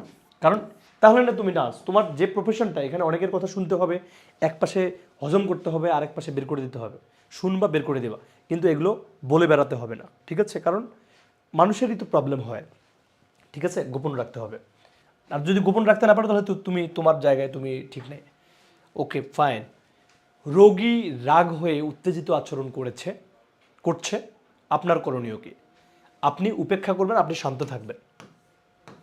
আর রোগীর ফ্যামিলির যদি কেউ কিছু বলে, তুমি তখন ঊর্ধ্বতন, ধরো রোগীর মানে ফ্যামিলির কেউ এসে তোমার সাথে রুড বিহেভ করলো, তুমি কর্তৃপক্ষকে জানাবা এবং তুমি বলবা যে এটা ঠিক না, সামগ্রিক ডিসিশন নিবা। রোগীকে চিকিৎসা দিবা, কিন্তু রোগীর যে আত্মীয় স্বজন বা বড় ধরনের কোনো কিছু হলে তো সম্মতি লাগবে, সম্মতি না হলে তখন তো আসলে সামগ্রিক একটা ডিসিশন, তো কেউ কিছু বলে তখন ওইভাবেই সিদ্ধান্ত নিতে হবে। বাট রোগী যদি তোমার সাথে উত্তেজিত হয়, তুমি শান্ত থাকবা, তারপরে রোগীর ফ্যামিলিকে বলবো যে উনি উত্তেজিত হচ্ছেন, এটা ঠিক না, বুঝাতে হবে। আচ্ছা, তারপরে দেখো, রোগীর আত্মীয় চিকিৎসার খরচ কমাতে অনুরোধ করছেন, যে একটা একটা খরচ 10,000 টাকা হয়েছে, তোমাকে বলতেছে আমরা 5,000 টাকা দিব। তো তুমি জানো যে এটা 5,000 টাকায় কোনোভাবেই পসিবল না, 10,000 টাকাই লাগবে। তো তখন তুমি কি করবা, নিয়ম মেনে ব্যাখ্যা দিবা, নিয়ম মেনে ব্যাখ্যা দিবা যে দেখেন এটাতে এত, এটাতে এত, এটাতে এত, এটা কোনোভাবে পসিবল না, নিয়ম মেনে ব্যাখ্যা দিবা যে আপনি আরও খোঁজ নেন। হ্যাঁ, কিন্তু কোনোভাবেই কর্তৃপক্ষকে জানাবা, এটা কর্তৃপক্ষকে জানানোর তো তেমন কিছু নেই, এটা তো যায় না। নিয়ম ভাঙবেন না, এটা হয় না। আচ্ছা, তারপরে দেখো, রোগীর আত্মীয় চিকিৎসার খরচ কমাতে অনুরোধ, এটা তো গেল, নিয়ম মেনে ব্যাখ্যা দিবে। যদি নিয়ম অনুযায়ী যদি কমানো যায় তাহলে কমাবা, দেখা গেল 5,000 টাকা 10,000 টাকা, নিয়ম অনুযায়ী যদি 5,000 টাকা করা যায় তাহলে 5,000 টাকাই করবা, সবার জন্য সমান রাখবা। বা গরিবদের জন্য দেখা যায় মানে 500 টাকা কম, তাহলে তুমি গরিবদের জন্য 500 টাকা কম নিবা। যাদের সামর্থ্য আছে তার কাছে 500 টাকা বেশি নিবা, কিন্তু নিয়ম যেটা সেটা করতে হবে। আচ্ছা, হাসপাতালে একজন অচেতন রোগী নিয়ে আসা হয়েছে, পরিচয় অজানা, আপনার করণীয় কি? অবশ্যই চিকিৎসা দেবেন। অচেতন রোগী সে যে কারণেই অচেতন হতে পারে, সে মদ খেয়ে অচেতন হতে পারে, সে অ্যাক্সিডেন্ট করে অচেতন হতে পারে, অ্যাক্সিডেন্ট করে। আবার ধরো, বুঝো, একজন খুনি কি একজন হত্যার আসামি, সে কাউকে হত্যা করে গণপিটুনি খাইছে, খেয়ে তার কান ফেটে গেছে, বুঝতে পারছো? সে তোমার কাছে চিকিৎসা নিতে আসছে, তাকেও তোমার চিকিৎসা দিতে হবে। বাট আইনগতভাবে আইনের মাধ্যমে তাকে জেলে নেবে না কোথায় নেবে সেটা তার ব্যাপার, বাট চিকিৎসা দেওয়ার দায়িত্ব তোমার। তুমি যদি চিকিৎসা না দাও তাহলে তুমি অপরাধী হবা। ধরো যে একজন মানুষ এটা জঘন্য খারাপ কাজ করছে, হ্যাঁ, খারাপ কাজ করে তোমার ওখানে চিকিৎসা নিতে আসছে, তোমাকে চিকিৎসা দিতে হবে, মাস্ট চিকিৎসা দিতে হবে। সে যত বড় অপরাধী হোক তাকে চিকিৎসা তোমাকে দিতে হবে। তারপরে আইন অনুযায়ী তার কী হবে সেটা ভিন্ন বিষয়, রাইট? চিকিৎসা দিতে হবে, ওকে, মানবিক দিক বিবেচনা করে চিকিৎসা দিতে হবে, রাইট? সবার মানবিকতা, যেমন হাসপাতালে একজন অচেতন রোগী, এটা তো গেল। আপনার সিনিয়র আপনার সাথে রূঢ় আচরণ করছে, কি করবেন? তর্ক করবেন না, সম্মান রেখে ব্যাখ্যা দেবেন। হ্যাঁ, সম্মান রেখে তো সবাইকে, সিনিয়রকে সম্মান রেখেই, সিনিয়র সিটিজেন হিসেবে আমরা ব্যাখ্যা দিতেই পারি। তো আচ্ছা, তোমরা বলো তো, আজকের ক্লাসটি তোমাদের কি উপকারে আসলো? আর এই যে শেষ হয়ে যাবে।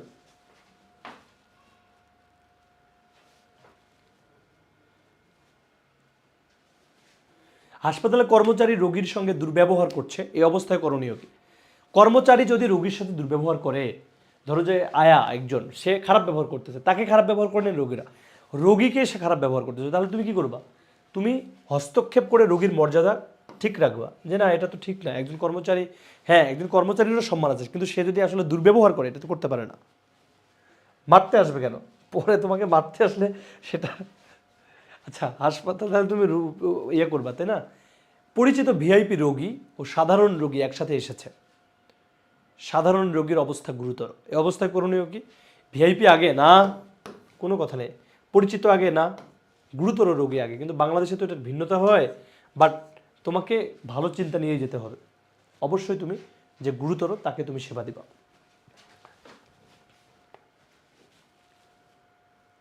প্রথম দিকে সিরিয়াল পাওয়ার জন্য রোগী ঘুষ দিতে চায়, আপনার করণীয় কি? ঘুষ নেবেন? তাহলে তো বাটপার। উপেক্ষা করবেন, প্রত্যাখ্যান করবেন, হাসবেন? অবশ্যই প্রত্যাখ্যান করবেন, যে এটা মানে এটা কেন এটা আপনি করবেন? হাসবেন যে ঘুষ দিচ্ছি, এখন টাকা দিচ্ছে, এখন হাসি, হা হা হি হি করি। নাকি 100 টাকা দিচ্ছে, তাহলে হচ্ছে যে আমি 100 টাকা পকেটে ভরলাম, প্রতিদিন 200 জন মানুষ, প্রতিদিন যদি 10 জন মানুষ 100 টাকা করে দেয়, তাহলে তো 1000 টাকা, তাহলে তো এটা তো ভালোই ইনকাম না? তাহলে এটা করা যাবে না কিন্তু ভাই। এটা করলে কিন্তু হচ্ছে যে কি, আর নিজের নৈতিকতাকে হচ্ছে বিসর্জন দিবা। কোনো কাজে নিজের ভুল ধরা পড়েছে, এই অবস্থায় কি করবেন? লুকাবেন না, অস্বীকার করবেন না, সংশোধন করবেন, যে হ্যাঁ আমার এটা ভুল হয়েছে, আমি এটাকে সংশোধন করতে চাই। তারপরে দেখো, কোনো কাজে নিজেকে ভুল, এটা তো গেল। আপনি পথে হাঁটার সময় দুর্ঘটনায় আহত একজন মানুষ দেখলেন, উপেক্ষা করবেন কারণ আপনি নার্স, ভয় করবেন না, সাহায্য করবেন। সেটা আপনি কেন, যে কোনো মানুষ, নার্স না, সাধারণ যে কোনো মানুষ কাউকে যদি দেখে যে অসুস্থ, দুর্ঘটনায় আহত, তাকে কি করবে? হেল্প করবে। আচ্ছা, ক্লাসের অবস্থা বলো। আমি এতক্ষণ যে বিষয়গুলো আলোচনা করলাম, তোমরা কি সুন্দর মতো বুঝতে পেরেছো? আমি এতক্ষণ যা যা পড়ালাম, তোমরা কি সুন্দর মতো বুঝতে পেরেছো?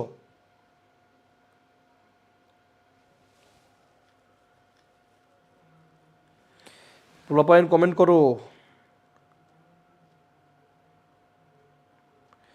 সাহায্য করবা। আমি যে ক্লাস এতক্ষণ যা যা নিলাম, আমার ক্লাস কি তোমাদের বোধগম্য হয়েছে, উপকার হয়েছে? ইনশাল্লাহ ভালো করতে পারবা?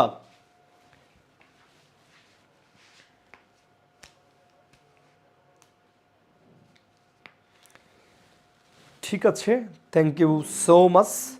আর আমাদের বিব্রেইনারের যেহেতু ইবুক আছে, এটা তোমরা দেখবা। আর আমার প্রত্যেকটা সাধারণ জ্ঞান ক্লাসে আমি ইম্পর্টেন্ট 2-3টা করে মানবিক গুণাবলী 3টা 4টা 5টা করে আমি এটা লিখে লিখে সুন্দর করে সমাধান করাবো, যেন আমাদের স্টুডেন্টরা 5-এ 5 পায় এবং তারা যেন খুবই ভালো করে। সাধারণ জ্ঞান তো আলহামদুলিল্লাহ ভালো করবেই। সো আমি সেই দায়িত্ব নিচ্ছি এবং যেন এই নতুন অ্যারাইজিং যে প্রবলেম, সেই অ্যারাইজিং প্রবলেমটা যেন হচ্ছে খুব সুন্দর করে আমরা সমাধান করতে পারি এবং আমরা আরও সামনে নতুন নতুন ক্লাস পাবো, ফ্রি ক্লাস। সেই ফ্রি ক্লাসগুলো যারা আমাদের স্টুডেন্ট না তারা করতে পারবে এবং আমাদের যারা স্টুডেন্ট তারা তো পারবেই। তো সামগ্রিকভাবে সবাইকে শুভকামনা জানাচ্ছি আবারও, সবার সুস্বাস্থ্য কামনা করছি, সবার নৈতিক গুণাবলী অক্ষুণ্ণ থাকুক সেটিও চাচ্ছি বলে আজকের ক্লাসটি এখানেই শেষ করছি। আল্লাহ হাফেজ।